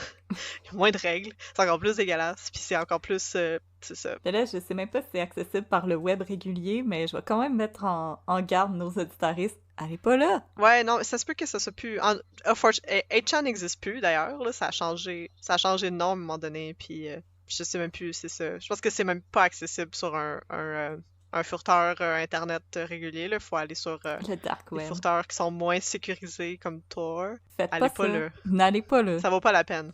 Puis aussi, c'est complètement absurde parce que comme 8chan est encore moins sécurisé que 4chan. Là. Comme je comprends pas comment tu peux dire que t'as été infiltré puis il faut que t'aies faire quelque chose de plus sécurisé. C'est comme encore la sécurité sur 8chan est encore plus risible à ce moment-là. Il y a pas de régulation, il y a personne qui n'y regarde, puis les gens qui vont là-dessus, c'est pas... Il y a de la pornographie juvénile. Ouais, c'est ça. Mais ils publient dans les lois des serveurs aux Philippines, parce que c'était là que les serveurs étaient initialement. Ils pouvaient en avoir à certains moments, puis à un moment donné, il y a aussi des pages de ce qu'ils appellent du lolly, là. C'est de la pornographie juvénile, mais juste des dessins, donc c'est comme des mangas. C'est vraiment... Allez pas là. Bref. On rentrera pas dans ce débat-là, puis allez pas là. Non, c'est ça. Donc c'est ça. Q décide de fuck off vers 8chan. C'est si bien dit. Mais c'est un peu aussi à ce moment-là qu'on voit comme des croyants de QAnon qui étaient comme un peu plus connus sur la scène restreinte à l'époque, là, qui étaient vraiment connus. Les Q-influencers, c'est ça, la petite communauté en ligne qui s'était formée autour des drops, dont deux qui s'appellent Paul Ferber puis Coleman Rogers, donc qui est comme un peu deux connaissants rapprochés, assez bien connus, des gens qui tripaient sur QAnon dans ce temps-là. Puis ces deux hommes-là sont invités à Infowars, donc l'émission de radio d'Alex Jones, qui est comme un des plus grands théoriciens du complot américain. Grâce à lui qu'on a su que les grenouilles sont gays à cause de l'eau, là. Oui, c'est ça. Et il décide de, selon l'appellation de Mike Rothschild, je trouve que c'est très bien exprimé. Il dit c'est le temps de pitcher Q aux boomers. Parce que c'est vraiment plus une population un peu plus âgée qui écoute Alex Jones aussi. Là. Ça fait depuis les années 90 là, que son émission de radio. Là. C'est un vieux de la vieille. Là. Oh. Il est bien connu dans le milieu. Puis c'est un peu une première entrée dans le mainstream de la sous-culture des conspirations aussi. C'est de la radio poubelle. Oh que oui. Avec cet événement-là, on voit vraiment une transition graduelle vers les plateformes des médias sociaux plus mainstream. Donc initialement... la façon dont on pouvait accéder aux recherches sur Q, c'était par Reddit. Donc, où c'était vraiment plus accessible d'aller sur Reddit pour aller lire les Q-drops ou parler de ce qu'on a trouvé dans nos recherches. Puis ici, graduellement, ça s'en va sur Facebook, puis toutes les autres plateformes de médias sociaux. Là. Mais dans la première année, donc c'est ça, la plupart des gens qui croient en QAnon ne vont pas nécessairement aller sur 4chan ou 8chan parce que c'est pas une place le fun où aller, mais on va plus sur les autres plateformes et aussi éventuellement sur YouTube où les QTubers commencent à faire leur arrivée. Mais aussi, à ce moment-là, il y a quelque chose quand même assez étrange qui est arrivé quand Q passe de 4chan à 8chan. Donc, il se met à publier initialement sur la page administrée par Paul Farber, donc qui était allé à Alex Jones. Puis, rapidement, son mot de passe, il est hacké, vraiment facilement aussi, là. Ça n'a pas pris beaucoup de temps. Puis Q décide de se diriger vers une nouvelle page de 8chan qui s'appelle Q Research, qui est dirigée par Ron Watkins. Ron Watkins, qui, pour les gens qui ne savent pas, est le fils du propriétaire de 8chan, Jim Watkins. Donc, c'est à ce moment-là qu'on voit aussi qu'il y a un changement assez radical dans le style des drops. Donc, on est moins dans les comme crypto, militaires, codes à défricher et compagnie. Puis là, on est comme plus dans les shout-outs ou les longs paragraphes, beaucoup de points d'exclamation. Il y a comme... Quelqu'un qui fait un rant sur Internet. Là. Ouais, exactement. Là. Puis c'est aussi à ce moment-là que Paul Farber, donc quand Q décide de changer de page, essaie d'avertir les gens que comme c'est plus la même personne qui publie parce que lui pouvait voir justement ce qui s'inscrivait pour faire le post, l'adresse IP ou peu importe. Là. Donc lui, il savait que comme c'était pas la même personne de toute façon. Puis les gens ils disaient comme oh non tu capotes, c'est juste parce qu'il est parti de ta page que t'as un grudge contre lui. T'es juste bitter. Le gros tea, le gros drama. Le tea de shade, de pink lemonade. C'est ça. Et si vous voulez tout le tea puis tout le drama, là, le documentaire de HBO, il va vraiment là-dedans. Là. Le Q Into the Storm, parce qu'on a nommé une couple de documentaires. Ben, celui de HBO, il y en a juste un sur HBO, c'est une série documentaire de 6 épisodes. Excellente d'ailleurs. Mais les ramifications derrière le changement semblent être liées à des intérêts personnels des administrateurs de 8chan, donc les Watkins. Puis là, on se stipule à ce moment-là qu'il y aurait comme un Q takeover, mais la plupart des adeptes, ils en font pas de cas. Là. C'est pas la première incongruence ou dissonance cognitive là, qu'ils vivent. Là. Ils sont corrects. Ils sont capables de gérer ça émotionnellement. Et oui, c'est tellement basé sur rien que... C'est basé sur pas grand-chose, mais comme les croyances elles-mêmes, comme c'est ça qu'on peut faire du fact-checking là, à pocheter. Là, puis dans QAnon Anonymous, ils font vraiment leur gros possible pour essayer de fact-check tout ce qui se passe puis d'essayer de montrer comme pourquoi ça n'a pas d'allure de penser que Bill Gates met des puces dans le vaccin. Mais on y reviendra. Mais aussi, la raison pourquoi les gens en font pas tellement de cas, c'est parce que les drops eux-mêmes commencent à comme perdre un peu de leur importance. Pas beaucoup de mois après le début de QAnon. On est encore dans ça fait même pas un an que ça se publie. Puis c'est ça devient de plus en plus accessoire dans la construction de la mythologie parce que, comme on a vu, il y a rien de nouveau dans les théories qui sont exposées par Q. Puis ça veut dire que n'importe qui peut finir par théoriser puis aller intégrer des nouvelles d'autres conspirations, en fait, aux croyances déjà consolidées dans la mythologie principale, là, si on veut l'appeler comme ça. Ce qui est fun, c'est qu'ils s'entendent même pas entre eux. Fait qu'il y en a qui pensent que la Terre est plate, il y en a qui pensent que les oiseaux, c'est des drones, il y en a qui pensent que JFK Jr. est encore en vie.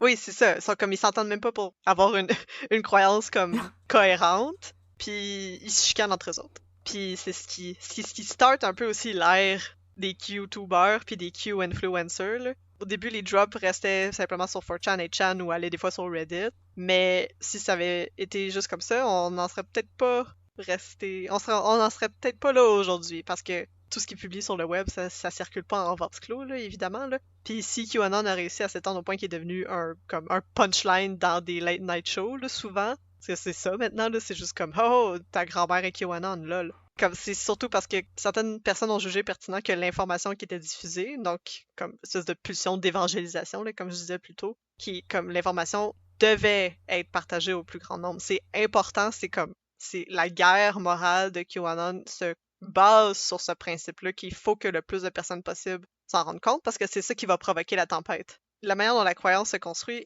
encourage cette diffusion-là, puis c'est vraiment ce qui fait que il commence à avoir un peu des personnalités qui émergent, là, qui se font des pages Facebook, mais surtout des pages YouTube pour partager la grande nouvelle du fait que comme le monde est complètement fuck, là. Donc il y a eu des films qui ont commencé à sortir, mais c'est dans les premiers Q-influencers, on avait des Tracy Diaz qu'on connaît surtout sous le nom de Tracy Beans. Dans les premières Q-tubers, il y avait The Kate Awakening, Liz Crokin qui est comme une figure quand même assez importante là, du mouvement là, qui justement... Et une candidate pour une claque en arrière de la tête. Oui. Et d'autres personnes qui veulent pas nécessairement juste partager la bonne nouvelle, mais aussi faire la pièce on the side. Donc comme des gens comme Praying Medic, qui était un YouTuber quand même assez populaire, mais qui vendait ses livres, puis qui avait une grosse partie religieuse, justement, à sa manière de prêcher QAnon. C'est pas lui aussi qui recommandait aux gens de se faire bronzer le trou de paix? Non, ça c'est il est plus Instagram, fitness. Ah, Le The Praying Health Medic, Nut. oui, c'est ça, The Health Nut. Praying Medic, c'est vraiment, il est très religieux, là, justement, c'est très Jesus orienté, là. Mais il y avait aussi In The Matrix avec 3X, qui était classique YouTuber. Pas aussi sexy que ça en a de l'air. Non, c'est ça, mais c'était vraiment comme les classiques YouTubers qui hustlaient le like and subscribe, puis donc c'est ça. Il y avait comme toute une espèce de réseau de gens qui ont fini par se faire connaître assez bien, là, jusqu'au point où il y en a qui essayaient de se présenter justement aux élections américaines. Là. Mais on n'est pas encore rendu là. L'essentiel là-dedans, c'est qu'il faut partager le message de Jésus /Q, mais aussi comme partager tout cet imaginaire de la fin là, qui est comme proche de l'évangélisme ou des adventistes du 7e jour, là, une espèce d'idée apocalyptique religieuse qu'on associe maintenant à comme une espèce d'intrigue d'espionnage ou d'action pour avoir The Great Awakening, là. Fait que le grand réveil, la tempête qui s'en vient, là. Donc c'est vraiment ça qui est comme le cœur de QAnon.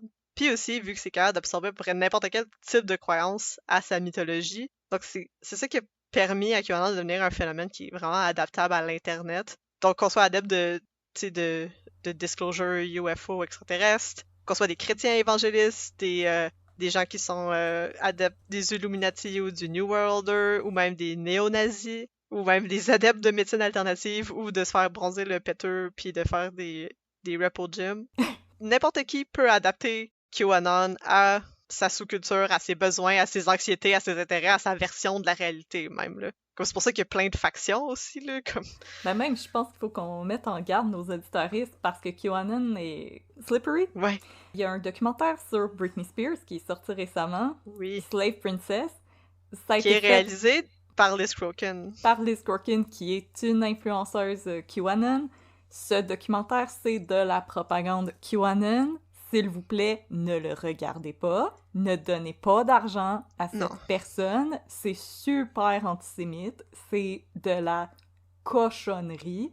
N'allez pas regarder ça. Ils ont instrumentalisé le mouvement Free Britney pour promouvoir leur agenda. Donc, si vous voyez ça passer, si vous êtes des fans de Britney Spears, on vous comprend, on l'adore nous aussi. Mais ce documentaire, c'est de la dompe. Restez loin. C'est ça. Puis Liz Crokin aussi, elle savait qu'à ce moment-là, quand le documentaire est sorti, c'est-à-dire comme l'année dernière, Q était plus populaire parce qu'il était comme un peu dénoncé comme étant quelque chose justement complètement, c'est ça, loufoque puis déconnecté de la réalité. Fait qu'elle a fait attention à ne pas mettre dans son CV à ce moment-là, qui était une influenceuse de QAnon initialement. Elle a fait un autre documentaire, c'est ça, Out of Shadows, qui était comme explicitement très, c'est ça, aller sauver les enfants, comme trafic d'enfants qui n'existait pas d'ailleurs, là, mais à Hollywood, là, cette fois. Puis c'est très slippery au sens où c'est comme... Elle savait que c'est pas dans son avantage de faire ça parce que l'important, c'est le message. C'est pas Q, c'est pas... l'important, c'est le message derrière tout ça. Puis c'est comme... Ce message-là doit être partagé, peu importe à quel point il faut utiliser de la désinformation ou des mensonges. C'est ça qui arrive, plus que le mouvement commence à devenir manifeste puis qu'on commence à essayer de le dénoncer puis à mettre les gens en garde contre. Il devient de plus en plus slippery et essaie d'instrumentaliser d'autres causes. Et c'est même comme ça que QAnon a commencé à réussir à parasiter des mouvements de gauche. Donc, faut vraiment rester extrêmement vigilant. Ça l'amène très bien à ma prochaine partie là, dont je voulais parler. Là, parce que c'est ça, le 12 septembre 2018, donc un petit peu moins d'un an après comme le début, il y a eu un gros, ce qu'il appelait le Great Reddit Ban. Fait qu'il y a eu comme un gros moment sur Reddit où ils voyaient que c'était la désinformation, manifestement. Puis, pour éviter justement qu'il y ait comme des dérives à ce moment-là, ils ont décidé de juste bannir toutes les mentions de QAnon, de Storm, peu importe. Fait que tout ce qui était comme adjacent. Where we go on, we go on. C'est ça. Donc, il y avait comme 13 subreddits qui ont été complètement fermés, supprimés. C'est ça qui a permis justement au mouvement de grandir puis d'évoluer, mais surtout de s'adapter pour détourner la censure sur Internet. L'année 2019 a été comme très, très mouvementée là, pour QAnon. Il y a eu beaucoup de meurtres qui sont avenus. Là, et donc, un des plus connus, c'est Anthony Camello, qui est un une adepte de QAnon qui a tué le chef de la mafia, Frank Cali, puis qui a comme dessiné un Q sur sa main pour montrer justement son appartenance. Là. Il a été jugé inapte à passer au procès, là, parce que ses croyances étaient tellement loufoques qu'ils ont fait comme, mais non, mais ce gars-là, il comprend pas c'est quoi la réalité. Là. C'est pas un crime qui peut lui être Je trouve ça tellement étrange, me semble. Ouais. La mafia, c'est pas l'élite, là, c'est comme... Ça me dépasse aussi, là. Et comme je pense que les gens qui étudient le phénomène, ils comprenaient pas non plus qu'est-ce qui s'était passé. Mais c'est ça, il y a eu quand même beaucoup de sang versé, il y a eu des actes de vandalisme, il y a aussi un livre, QAnon, An Invitation to the Great Awakening, qui est devenu numéro 2 dans la liste de Amazon Book au printemps 2019. T'sais, il y a eu beaucoup d'événements qui sont arrivés, mais en même temps, il y a eu, plutôt en août 2019, donc il y a eu le massacre islamophobe à Christchurch, en Nouvelle-Zélande. Donc le tueur avait publié son manifeste sur 8chan, puis c'était le 3e manifeste du genre qui était publié sur le forum qui précédait un massacre armé. Ce qui a fait en sorte que Cloudflare, la compagnie qui hostait le site de 8chan, a coupé l'accès complètement, puis le site qui a été hors ligne. Donc depuis ce temps-là, ils ont réussi à remettre le site en ligne, mais comme soit en Russie ou sur des places vraiment non sécurisées. Là. Mais tu sais, c'est graduellement, il y a eu les tech companies, là, soit comme la compagnie Cloudflare ou Reddit, ou en 2020, là, c'est Facebook, Twitter. Qui ont fait un crackdown. Ouais, c'est ça, qui essayaient vraiment de fermer toutes ces pages-là parce que nécessairement ça menait à la désinformation. Là. Donc c'est comme une espèce de bataille, puis c'est cette bataille-là qui a permis à QAnon de couper les ponts, un peu avec les marques explicites d'appartenance à QAnon, mais le message reste là pareil. Puis il finit par s'adapter, justement. On a plein d'influenceurs sur Instagram qui sont plus adeptes de médecine alternative, de workout ou de santé ou de self-care, qui ont fini par comme voir des choses qui sont des messages de QAnon, surtout des trucs avec les enfants, puis à partager ça à leurs followers, là, aux gens qui les suivent. Parasiter les groupes de mamans sur Facebook qui veulent protéger leurs enfants, ce qui est un instinct tout à fait naturel, mais qui a encore une fois été weaponized contre elles. Puis je pense que plus tard, c'est la pandémie avec les vaccins qui a réussi à weaponize les gens qui préfèrent la médecine douce. Ben c'est ça, justement, ça m'amenait à 2020, puis comme je pense qu'on peut s'entendre pour dire que 2020 c'était comme une année terriblement difficile pour tout le monde. Il y a la pandémie qui frappe comme partout, puis on se retrouve tous confinés à nos maisons ou nos appartements, comme tout ferme, plein de gens qui perdent leur emploi, des décès qui s'accumulent. C'est tellement gros qu'on n'arrivait même pas à comprendre c'est quoi l'ampleur de tout ça. Puis comme rapidement. Ben oui, c'est ça. Puis je me souviens personnellement que comme au printemps 2020, là, j'ai doom scrollé les médias sociaux là, sans arrêt là, pendant 2 mois. Avant de décider de comme juste lancer mon téléphone au bout de mes bras, puis de genre de faire la seule chose qu'on pouvait faire à ce moment-là, c'est-à-dire comme aller prendre une marche dehors, là. Puis l'anxiété et la dépression étaient dans le tapis, le confinement, la pandémie, c'est sans doute un des événements les plus traumatiques à l'échelle de la planète qu'on a eu dans notre lifetime. Là. Ouais, exactement, là. Puis là, on avait à ce moment-là, tu sais, les autorités, les experts qui essaient de gérer la situation, essaient de comprendre comment la maladie fonctionne, c'est quoi qui est mieux de faire, puis là, les informations sont approximatives, inexactes, bref, c'est le chaos, puis comme c'est malheureusement un terrain excessivement fertile pour planter les graines de la pensée conspirationniste. Puis à ce moment-là, tu sais, des gens qui peut-être qui passaient pas tant de temps sur Internet finissent par être juste collés à leurs écrans puis essayer de comprendre ce qui se passe. Puis, tu sais, depuis à peu près plus que 2 ans, QAnon se développe là, comme une communauté de chercheurs, entre guillemets, sous la tutelle du message de QAnon, pas nécessairement avec le Q explicite ou implicite. Puis, tu sais, les gens qui finissent par essayer de comme trouver des réponses tombent rapidement sur des discours qui sont QAnon adjacents. Puis là-dessus, t'as les influenceurs qui avaient rien à voir, des gens de gauche, des gens qui prêchent rien de ce que comme QAnon prêchait initialement, finissent par intégrer ce type de discours-là à leur contenu qui diffuse en ligne. Puis là, on se demande, c'est ça, les gens qui se disent, OK, est-ce que la pandémie, c'est la tempête? Est-ce que c'est The Storm? Est-ce que c'est ça qui arrive? Est-ce que ça se passe pour de vrai? Ou est-ce que c'est juste comme une excuse pour confiner tout le monde chez soi? Pour faire les arrestations massives, sans que personne s'en rende compte? Puis comme un feu de paille, c'est ça, la désinformation se répand, là. C'est comme, les gens n'avaient peut-être jamais entendu parler de QAnon, mais reste que le discours est rentré chez eux, puis c'est là pour rester, là. Je pense qu'il y a des gens qui avaient fait des tests à un moment donné, puis ça prenait quelque chose comme 3 clics. Ouais. à partir d'un média traditionnel pour arriver sur des articles QAnon adjacents. Donc, la chute dans le trou du lapin est assez rapide. Est assez rapide. C'est ça, c'est un des... C'est quelque chose qui est encore en cours de recherche parce qu'on comprend pas encore l'ampleur que ça peut avoir, mais les algorithmes, c'est une hypothèse en ce moment qui est comme vraiment sous la loupe, là. Les algorithmes des médias sociaux, surtout de YouTube, parce que YouTube avait été critiqué même avant la pandémie pour son algorithme qui proposait de plus en plus du contenu extrême. Donc c'est comme essayer de toujours donner quelque chose de plus en plus extrême ou, tu sais, mettons, t'aimes regarder les vidéos qui chialent contre les féministes, ben en dedans de 3 clics, t'es rendu sur un vidéo de QAnon qui dit que Hillary Clinton mange des enfants. Tu sais, c'est assez rapide, puis maintenant, on a vu l'automne dernier avec Facebook qui s'était fait critiquer quand même assez pour encourager les interactions avec du contenu qui nous rendent fâchés, là, dans le fond. Parce que ça fait des clics, puis... C'est ça. Parce qu'un algorithme, ça n'a pas d'intérêt moral envers nous. Ça n'a pas d'éthique. Puis, il y a bien des gens les médias sociaux qui créent des algorithmes, ils savent, tu sais, au début, c'est du machine learning, là, qu'on appelle, là. C'est la machine qui apprend elle-même à devenir meilleure. Puis, la machine apprend qu'on interagit avec ce type de contenu-là. Fait qu'évidemment qu'elle va comme nous partager ce type de contenu-là parce qu'elle, son intérêt, c'est qu'on reste stické sur Facebook.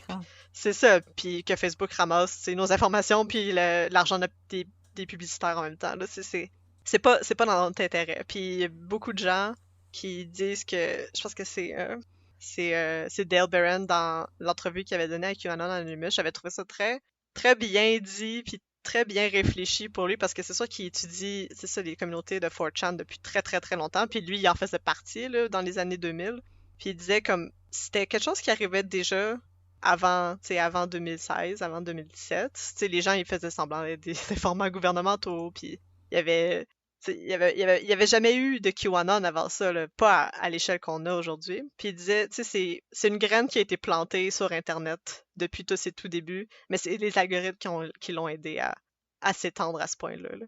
Parce que c'était un peu son hypothèse qu'il avait évoquée. C'est sûr que ça reste à être prouvé, mais je trouvais que c'est peut-être pas un hasard si notre environnement technologique aujourd'hui est mené 100% par les algorithmes puis par le besoin de faire de l'argent. Puis ça arrive en même temps. C'est drôle, hein? Coincidence? C'est peut-être une autre conspiration. Mais tu sais, on en parle beaucoup du Facebook pipeline vers les groupes haineux aussi, donc ouais. Je pense que le visage du alt-right a tellement changé en quelques années. Je veux dire, si on pense au alt-right 2017, c'est comme beaucoup des jeunes hommes blancs entre 19-35 ans, disons. Puis maintenant, je veux dire, c'est rendu, c'est des personnes de plus que 45 ans, donc qui font des posts un peu douteux sur Facebook. Donc c'est vraiment quand ça passe dans un média plus traditionnel qu'on voit, oups, tout à coup, les visages se mettent à changer. Ouais, mais c'est pas juste ça non plus, parce que, tu sais, mettons, initialement, quand, surtout avec les Gamergate, puis avec la figure très polarisante de Milo Yiannopoulos, qui lui avait commencé à être un peu le porte-voix là, de cette droite alternative-là, là, comme on l'appelait à l'époque, mais la raison pour qu'on l'appelait droite alternative, c'était pour englober, tu sais, plein de niveaux d'extrémistes de droite, là, fait que ça pouvait aller de la droite économique conservatrice aux néo-nazis, mais ça englobait tout ça. Puis là, maintenant, quand on parle de droite alternative, c'est juste une façon de dire néo-nazi. C'est comme il y a même plus la nuance qu'il y avait initialement quand on a créé le terme lui-même, là. C'est devenu de plus en plus polarisé, puis de plus en plus extrême des deux côtés, là. Mais c'est ça. Fait qu'avec la pandémie, puis avec, c'est ça, toute la censure qu'il y a sur les médias sociaux, les gens qui étaient adeptes, qui se demandaient justement, comme les Liz Crokin de ce monde, comment on peut continuer à passer le message sans se faire constamment... flag. C'est ça, bannir de tous ces médias sociaux-là. Puis c'est à ce moment-là que c'est peut-être le move le plus dangereux qu'il y a eu. Puis ça fait tellement de sens parce qu'initialement, c'est la croyance la plus puissante. C'est là que le mouvement Save the Children a décidé de naître. Là. Donc c'est ça, c'est comme t'as des groupes Facebook, puis là, tu veux bannir le contenu de QAnon, mais est-ce que tu vas bannir un groupe qui essaie de lutter contre le trafic d'enfants? Comme ça a l'air complètement absurde, mais au final, c'est encore là, c'est un gateway, c'est une route complètement directe vers, c'est ça, tout le hate speech. Le hate speech puis les mouvements QAnon adjacents, là. on veut comme modifier un peu la mythologie, puis c'est comme ça que ça s'est infiltré dans des groupes de mamans ou dans des gens qui s'intéressaient justement à la médecine alternative. Puis là, évidemment, avec tout ça, t'as comme les mouvements anti-vaccins qui existent depuis très longtemps, les groupes de médecine alternative. Là, c'est pas quelque chose de récent, mais ça finit par tout se mettre ensemble. On recycle encore des vieilles conspirations. Même le 5G, les mouvements, les croyances comme un peu inexactes, puis les inquiétudes par rapport aux nouvelles technologies, comme quand l'électricité a fait son entrée dans les maisons, il y avait déjà des mouvements comme ça. Chaque fois qu'il y avait comme une nouvelle technologie qui rentrait dans les foyers, le monde... Quand Hydro-Québec a changé les compteurs. Oui, exactement. Oh mon Dieu, oui! C'est ça, fait que comme... On finit juste par reprendre des choses qui existent déjà. C'est toutes des inquiétudes, c'est toutes des peurs ou des frustrations qui existent déjà, puis qui sont là, puis sont latentes, puis qu'on ressent tous et toutes, là. Puis malheureusement, c'est facile quand on a quelque chose qui est aussi systématiquement, qui reprend toutes ces croyances-là pour les mettre pour son agenda personnel, justement. C'est facile de juste tomber là-dedans sans même savoir c'est quoi QAnon, là. C'est ça. Au Québec, on a nos versions Q adjacentes, là. Fait que depuis le début de la pandémie, on remarque vraiment comme une augmentation de la circulation de désinformation sur Internet, des contenus conspirationnistes, mais surtout du scepticisme par rapport au gouvernement puis aux médias. Fait que là, ça crée justement une espèce de croyance vraiment puissante dans les théories du complot puis des mouvements anti-vaccins, anti-mesures sanitaires, là, donc le port de masque, le confinement et compagnie. Puis comme c'est sain pour une société d'être critique envers ses élites. Il faut, là. Puis il faut être sceptique, puis il faut être critique.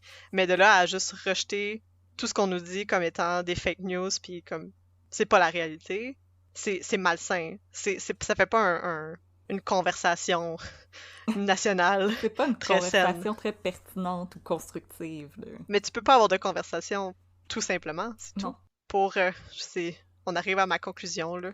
Je suis vraiment désolée, c'est un long épisode. Ben, c'est correct. Puis en plus, Catherine n'est pas là pour... Elle est pas là pour nous mettre des bâtons dans les roues. C'est ça. Non, le FBI, il l'a amené à Guantanamo. Ah là là. Inquiétez-vous pas, on s'en va la bail après. Ben oui, c'est ça. On va aller la chercher. Mais après, on a le temps. Ah. Non, c'est correct. Mais c'est ça. Mais pour on revenir... attend notre Uber.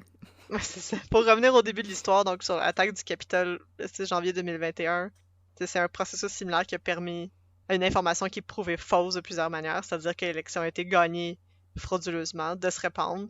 Mais cette fois, il y a aussi l'aide des médias mainstream de droite, fait que les Fox News, One America News, Newsmax, c'est des grosses institutions un peu de droite qui partagent pas nécessairement des informations qui sont toutes vraies au nom du divertissement. Fouille-moi. Mais pour amplifier justement cette information-là, puis lui donner un vernis de légitimité. Puis bien évidemment, comme QAnon n'est pas le seul coupable de l'attaque, il y a comme vraiment plus de choses, mais il faut vraiment le voir comme un symptôme de notre relation avec les institutions et les médias. Une réaction aussi aux injustices que comme tout le monde perçoit, parmi d'autres réactions aussi, mais qui malheureusement, comme ça radicalise les individus rapidement, puis ça les aliène de leurs proches, puis ça les mène parfois aussi à poser des actes violents ou dangereux envers d'autres personnes ou même envers eux-mêmes. Les institutions gouvernementales puis médiatiques, personnellement, je trouve qu'ils font pas grand-chose non plus pour aider à préserver le lien de confiance, comme autre que la pratique du fact-checking puis de l'observation des faits objectifs, là, entre guillemets, là. Faut d'abord et avant tout faire état de ce qui a permis à ce que la situation dégénère à ce point-là. Puis pourquoi autant de gens décident de vivre dans une réalité qui semble totalement déconnectée de la nôtre, entre guillemets, là, au point où ils finissent par poser des actes qui sont comme contre leur propre bien puis contre le bien de ceux qui aiment, là. Donc il faut faire état de la crise, mais surtout, c'est quoi ses causes? Puis c'est pas des causes qui sont très éloignées de celles qui sont identifiées dans les théories du complot, tu sais. Au final, tu sais, peut-être que l'idée des Illuminati ou comme du Nouvel Ordre mondial ou de toutes ces choses-là, ça peut avoir l'air complètement loufoque. Mais tu sais, quand on regarde... Jeff Bezos qui s'en va dans l'espace. Oui, c'est ça, c'est les élites, c'est les corporations, c'est pas un nouvel ordre mondial, c'est pas le communisme, c'est pas les Illuminati, c'est pas les familles juives toutes puissantes qui contrôlent les banques. Non, c'est juste les élites politiques qui s'intéressent davantage à ce qu'ils peuvent se mettre dans les poches qu'à la population qui doivent servir. C'est la faute d'un système économique capitaliste qui squeeze toute notre énergie puis notre désir de vivre pour augmenter leurs revenus, pour aller dans l'espace ou peu importe. Puis comme des revenus qui finissent dans des paradis fiscaux, qui cherchent à acheter plus de yachts que t'as. Jamais assez de yachts que t'as. Ou un petit mini yacht pour ton yacht. Un emotional support yacht. Avec sa petite veste dessus, là. Oui, c'est ça. C'est des corporations, c'est des intérêts économiques qui polluent notre planète, qui nous rendent malades avec des produits chimiques lancés dans l'air, dans l'eau ou dans le sol. Tu sais, c'est pas des chemtrails ou des produits chimiques qui rendent les grenouilles gays, là, mais c'est comme... Il y en a, là, c'est le plastique, le pétrole, les insecticides, comme... C'est ça qui est un peu frustrant à regarder c'est que ça part de quelque chose de vrai, puis ça va dans le mauvais sens. C'est ça le problème. Votre colère, elle est légitime. On est écœuré d'être en confinement. Oui. Mais votre colère est pas dirigée dans la bonne direction. C'est ça. Mais comme c'est dirigé dans la bonne direction, mais ça va comme plus loin. Parce que je trouve ça très pervers, là, ce qui est très pervers dans la popularisation des discours conspirationnistes, c'est que ça finit par nous diviser pendant que les vrais coupables de tous nos malheurs s'en mettent plein les poches puis détruisent, là, c'est ça, là, détruisent la planète. Pendant qu'on essaie de faire comprendre à nos cousins que les tours de 5G donnent pas la COVID, comme on n'a plus d'énergie pour essayer de réellement rendre le monde meilleur, puis c'est vraiment frustrant. Bref, ce que j'essaie de dire, c'est que plutôt que de dire à votre ma-tante pourquoi elle croit, pourquoi ses croyances sont fausses, puis comme complètement loufoques, je pense que c'est important d'aller comme se concentrer vraiment sur ce qui nous rassemble, comme vraiment la frustration puis le désarroi qu'on vit en ce moment, en regardant l'état du monde, qui est valide puis qui est légitime, puis comme on a l'impression que tout est figurativement et littéralement en feu en ce moment. Puis il faut faire état de cette émotion-là, puis de la peur qui peut nous envoyer dans des rabbit holes, puis qui peut nous offrir une vision fantasmatique, surnaturelle ou même démonique là, par moment du réel. Parce que comme clairement, comme l'histoire de QAnon, ce que ça nous sert, c'est une histoire vraiment plus divertissante pour justifier tout ce qui arrive, puis vraiment plus structurée, comme et plus facile à comprendre parce que c'est structuré comme un film, c'est structuré comme un jeu vidéo, mais c'est peut-être comme la chose la plus difficile à accepter en ce moment, c'est vraiment juste comme que toutes ces injustices-là, c'est juste banalement les gouvernements puis les élites qui s'intéressent pas à nous. Là. Exactement. Mais oui. Donc, c'est un peu ce qui conclut mon gros rant de 2 heures sur QAnon. Hey. Mais je tiens aussi à donner une ressource si jamais vous avez des gens proches de vous qui croient à ces choses-là ou qui commencent à tomber dans des rabbit holes ou qui commencent à entretenir des discours comme ça. Attendez pas à ce que ça dégénère puis que comme cette personne-là veuille couper les ponts avec vous. Parce que comme on a dit, la pente est raide. Ouais, c'est ça. Puis ça va très vite. Puis souvent, tu sais, il y a un subreddit au complet de gens qui parlent de comment leurs membres de famille ont été radicalisés par QAnon puis qui veulent plus leur parler ou qui posent des actes de violence même envers les membres de leur famille ou de leurs amis. Puis c'est vraiment triste. Puis au final, c'est quelque chose... C'est un problème qui est très humain, là, aussi loufoque que l'histoire que ça nous sert peut avoir l'air. Fait que, comme je vous invite à aller consulter le centre de prévention de la radicalisation menant à la violence, qui est comme un organisme québécois qui s'occupe de ces choses-là. Puis justement, le balado Conviction a interviewé une des intervenantes qui travaille là. Puis c'est un peu ça qu'elle dit. Elle dit attendez pas à la dernière minute. Attendez pas, comme aussitôt que vous voyez que ça sort de votre contrôle, comme écrivez-nous, appelez-nous, n'importe quoi. Là. Fait que vous pouvez avoir plus d'informations à info-radical.org. Je vous invite à aller consulter ça. Puis aussi à faire attention à vous dans tout ça. C'est vraiment pas facile. Puis, je sais pas si c'est la même ressource, en fait, mais je sais que InfoSect aussi, maintenant, ils ont une ligne dédiée à donner de l'aide aux gens qui ont des proches qui sont aux prises avec une tendance à se radicaliser. Donc, je sais pas si c'est... Parce que dans le fond, c'est InfoSec qui ont annoncé qu'elle allait ouvrir cette ligne-là, donc je sais pas si c'est cette ligne-là en tant que telle, mais InfoSec, maintenant, offre aussi des ressources et de l'aide. Puis sinon, si vous êtes à l'aise en anglais, à l'écrit, puis lu, il y a le subreddit QAnon Casualties, où est-ce que les gens échangent sur leurs expériences avec des proches qu'ils ont perdus aux théories du complot. Puis les gens... là-dessus peuvent vous guider aussi vers d'autres ressources, parfois des sites web, ou même des fois, si vous voulez commencer doucement, il y a John Oliver qui avait fait une vidéo qui s'intitule Disinformation, et à la fin, il y a une sorte de wrap-up qui donne des informations rapides sur comment s'assurer que ce qu'on consomme sur Internet, c'est de l'information légitime, puis c'est donné par, entre autres, Alex Trebek, Feu Alex Trebek, qui est assez aimé par... nos proches parfois un peu plus plus âgés. C'était dans l'épisode justement sur les conspirations de la pandémie elle-même, parce qu'il y en avait fait un autre après. Ouais, il y a eu plusieurs épisodes de John Oliver sur la désinformation, donc on vous invite aussi peut-être à juste envoyer un lien à un de vos proches. Mais aussi, rappelez-vous que votre santé mentale est super importante. Puis à un moment donné, si vous avez plus d'énergie, vous n'êtes pas obligé d'attraper quelqu'un par le chandail quand il est en train de tomber dans le trou du lapin, là. Comme si vous avez plus d'énergie puis que ça génère juste de la colère puis de l'épuisement chez vous, vous avez le droit de couper les ponts aussi, parce que des fois, c'est triste à dire, mais de perdre des contacts, ça peut aider les gens à réaliser qu'il commence à se passer quelque chose. Donc, il y a beaucoup de témoignages, des fois, au podcast, par exemple, de QAnon Anonymous, de gens qui sont revenus du trou du lapin, puis qui disent, ben le matin où est-ce que je me suis réveillée, puis mes enfants, mon mari m'ont quitté, puis j'ai perdu ma job, puis c'est le moment où est-ce que j'ai réalisé que je pense qu'il y avait quelque chose qui marchait plus, là. Ouais, mais il y a aussi le fait, souvenez-vous, là, comme c'est correct de couper les ponts, puis si la personne revient, ou si vous essayez d'avoir une conversation avec quelqu'un, c'est pas... énoncer des faits ou faire du fact-checking, ça aide jamais. Ça l'antagonise l'autre personne. Puis c'est pour ça que je disais, comme c'est important de valider aussi l'émotion qui est à la base comme c'est la pulsion qui nous amène à vouloir croire ces choses-là. Parce que la croyance, c'est pas basé sur la rationalité, là. C'est pas basé sur les faits, c'est pas basé sur l'observation, c'est vraiment basé sur des émotions, des affects. Puis c'est souvent des émotions qui sont très puissantes, là, de la frustration, puis comme voir des inégalités autour de nous, puis voir des injustices, c'est pas agréable. On le vit tout en ce moment, puis je pense que c'est quelque chose qui nous rassemble malheureusement, mais je pense que c'est ça qui peut créer des liens. De juste valider que cette émotion-là est valide, mais que peut-être que la raison pourquoi le monde est de la merde, c'est ça. La raison pourquoi le monde c'est de la merde, c'est peut-être pas Hillary Clinton qui mange les enfants, c'est peut-être plus Jeff Bezos qui va dans l'espace puis qui augmente les frais de Amazon Prime. Dans sa fusée en forme de pénis. Ah, sa fusée en forme de pénis. Mais c'est ça, donc, parce qu'oubliez pas que ces groupes-là fonctionnent beaucoup sur la mentalité nous contre eux. Donc, si on engage la conversation sur un mode un peu trop agressif ou de confrontation, ben ça renforce leur croyance de c'est eux contre nous, nous contre eux. C'est ça. Donc vraiment toujours y aller avec l'empathie parce que ça vient d'une colère qui est parfaitement légitime. Ah oui, définitivement. C'est juste qu'il faut encourager la personne à utiliser toute cette colère-là puis la réinvestir dans quelque chose de plus constructif.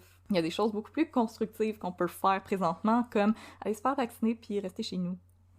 Oui, allez vous faire vacciner. Puis porter un masque, puis laisser les gens d'Ottawa dormir. Please. Laisser les gens d'Ottawa tranquilles, ils ont rien fait pour mériter ça. Leave Ottawa alone! Leave Ottawa alone, je veux dire. C'est pas tous des représentants politiques, là. Donc, merci, chers auditoristes, d'avoir été avec nous aujourd'hui pour cette discussion sur discussion marathon. Cette discussion marathon sur QAnon et les théories du complot. Donc, si vous avez aimé ce que vous avez entendu aujourd'hui, on vous invite à nous suivre sur les réseaux sociaux. On est sur Facebook, Un peu de crime. On est sur Instagram, Un peu de crime dans ton café. Allez nous donner une bonne note sur Spotify, s'il vous plaît. Allez sur iTunes aussi, si vous pouvez nous donner une bonne note et un gentil commentaire. Ça nous aide à grimper dans les charts et à monter dans les recommandations des gens qui aiment les podcasts de True Crime.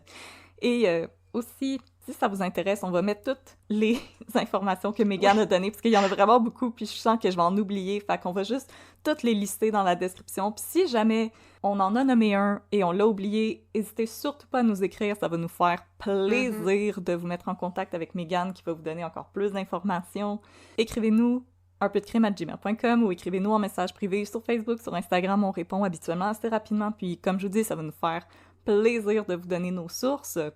Et sinon, on va vous inviter à fermer votre téléphone, fermer votre ordinateur et aller prendre une marche. Ouais. Mais allez prendre l'air. Attendez, si ça vous intéresse, on va faire... Parce que là, l'épisode est long, fait qu'on va faire 30 secondes de babine avec Megan qui ne regarde pas District 31, fait qu'elle va juste me faire des oui de la taille. Ouais, mon chum. Je sens que ça va être plus divertissant en plus, vu que toi, t'es juste comme fly on the wall. Alors, merci tous et toutes d'avoir été avec nous aujourd'hui. Pour ceux et celles que ça intéresse, voici 30 secondes de babine. Et sinon, on vous dit à dans 2 semaines avec un autre épisode de crime qui s'est déroulé au Québec. Alors, à dans 2 semaines. Et sinon, les 30 secondes de babine, c'est maintenant!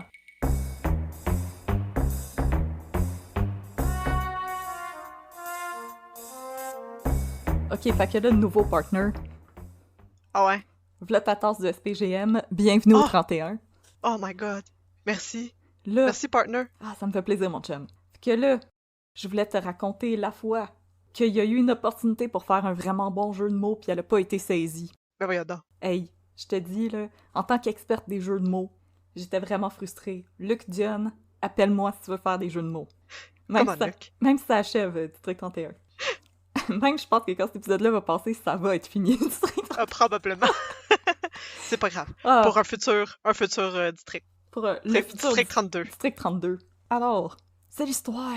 Parce que là, pendant la 3e saison, on va s'en rappeler, Vincent Guillaume Matisse, il était trop cool pour être dans District 31. Tu sais, il voulait faire du théâtre, fait qu'il a dû prendre un petit break pour pouvoir être dans Des souris et des hommes au TNM.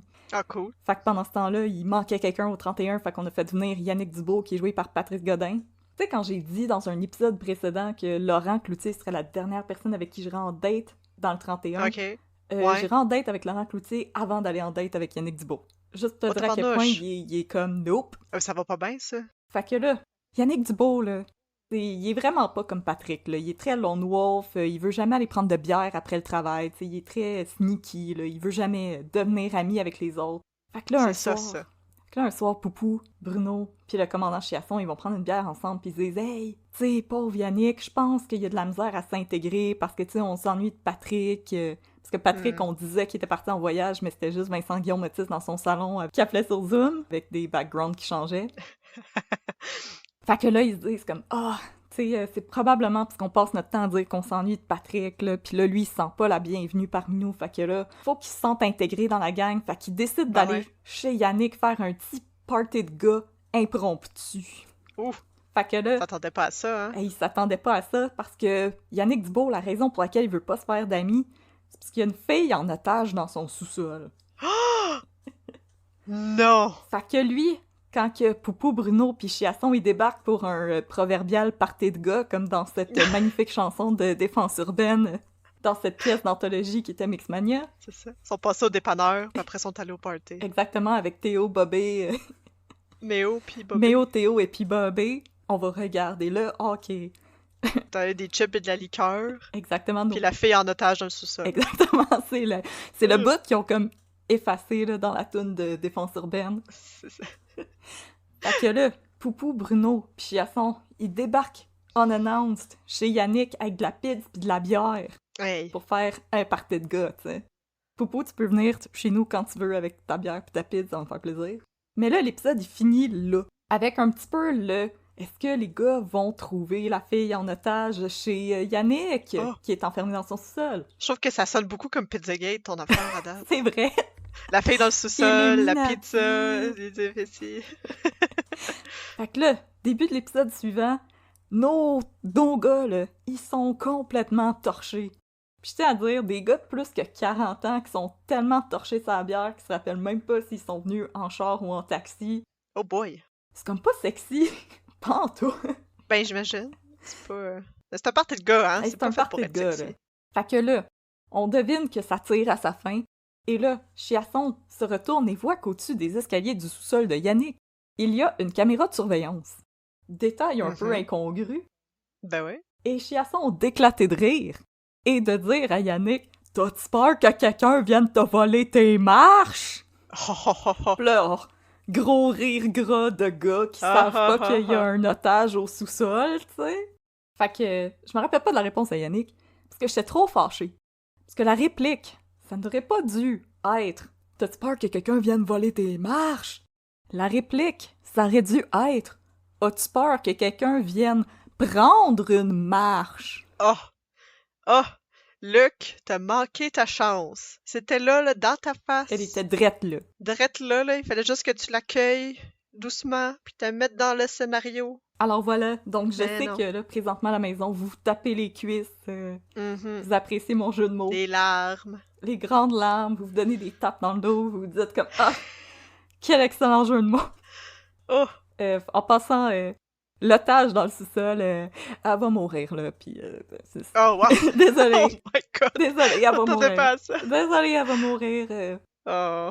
Better luck next time, Sophie Desmarais. Alors, mais ça va hanter nos chers Bruno et Poupou pendant longtemps, cette histoire Pis moi aussi, mon chum. Parce que Yannick refuse de leur dire, quand ils ont été chez lui, s'il y avait quelqu'un dans son sous-sol. Mais eux, ils s'en doutent que oui, il y avait quelqu'un dans le sous-sol. Ben oui. Parce qu'ils se sentent bien mal d'avoir fait un party de gars. Fait que c'était ça, partner. Je voulais juste te faire un jeu de mots. Ah, merci mon chum. Ça va me hanter toute ma vie. Correct, on s'en va-tu manger de la pizza? Ah, on va aller prendre une marche. Yes sir, on va aller prendre une marche manger de la pizza. Oh yeah. Alright, 10-4 partner. 10-4 partner.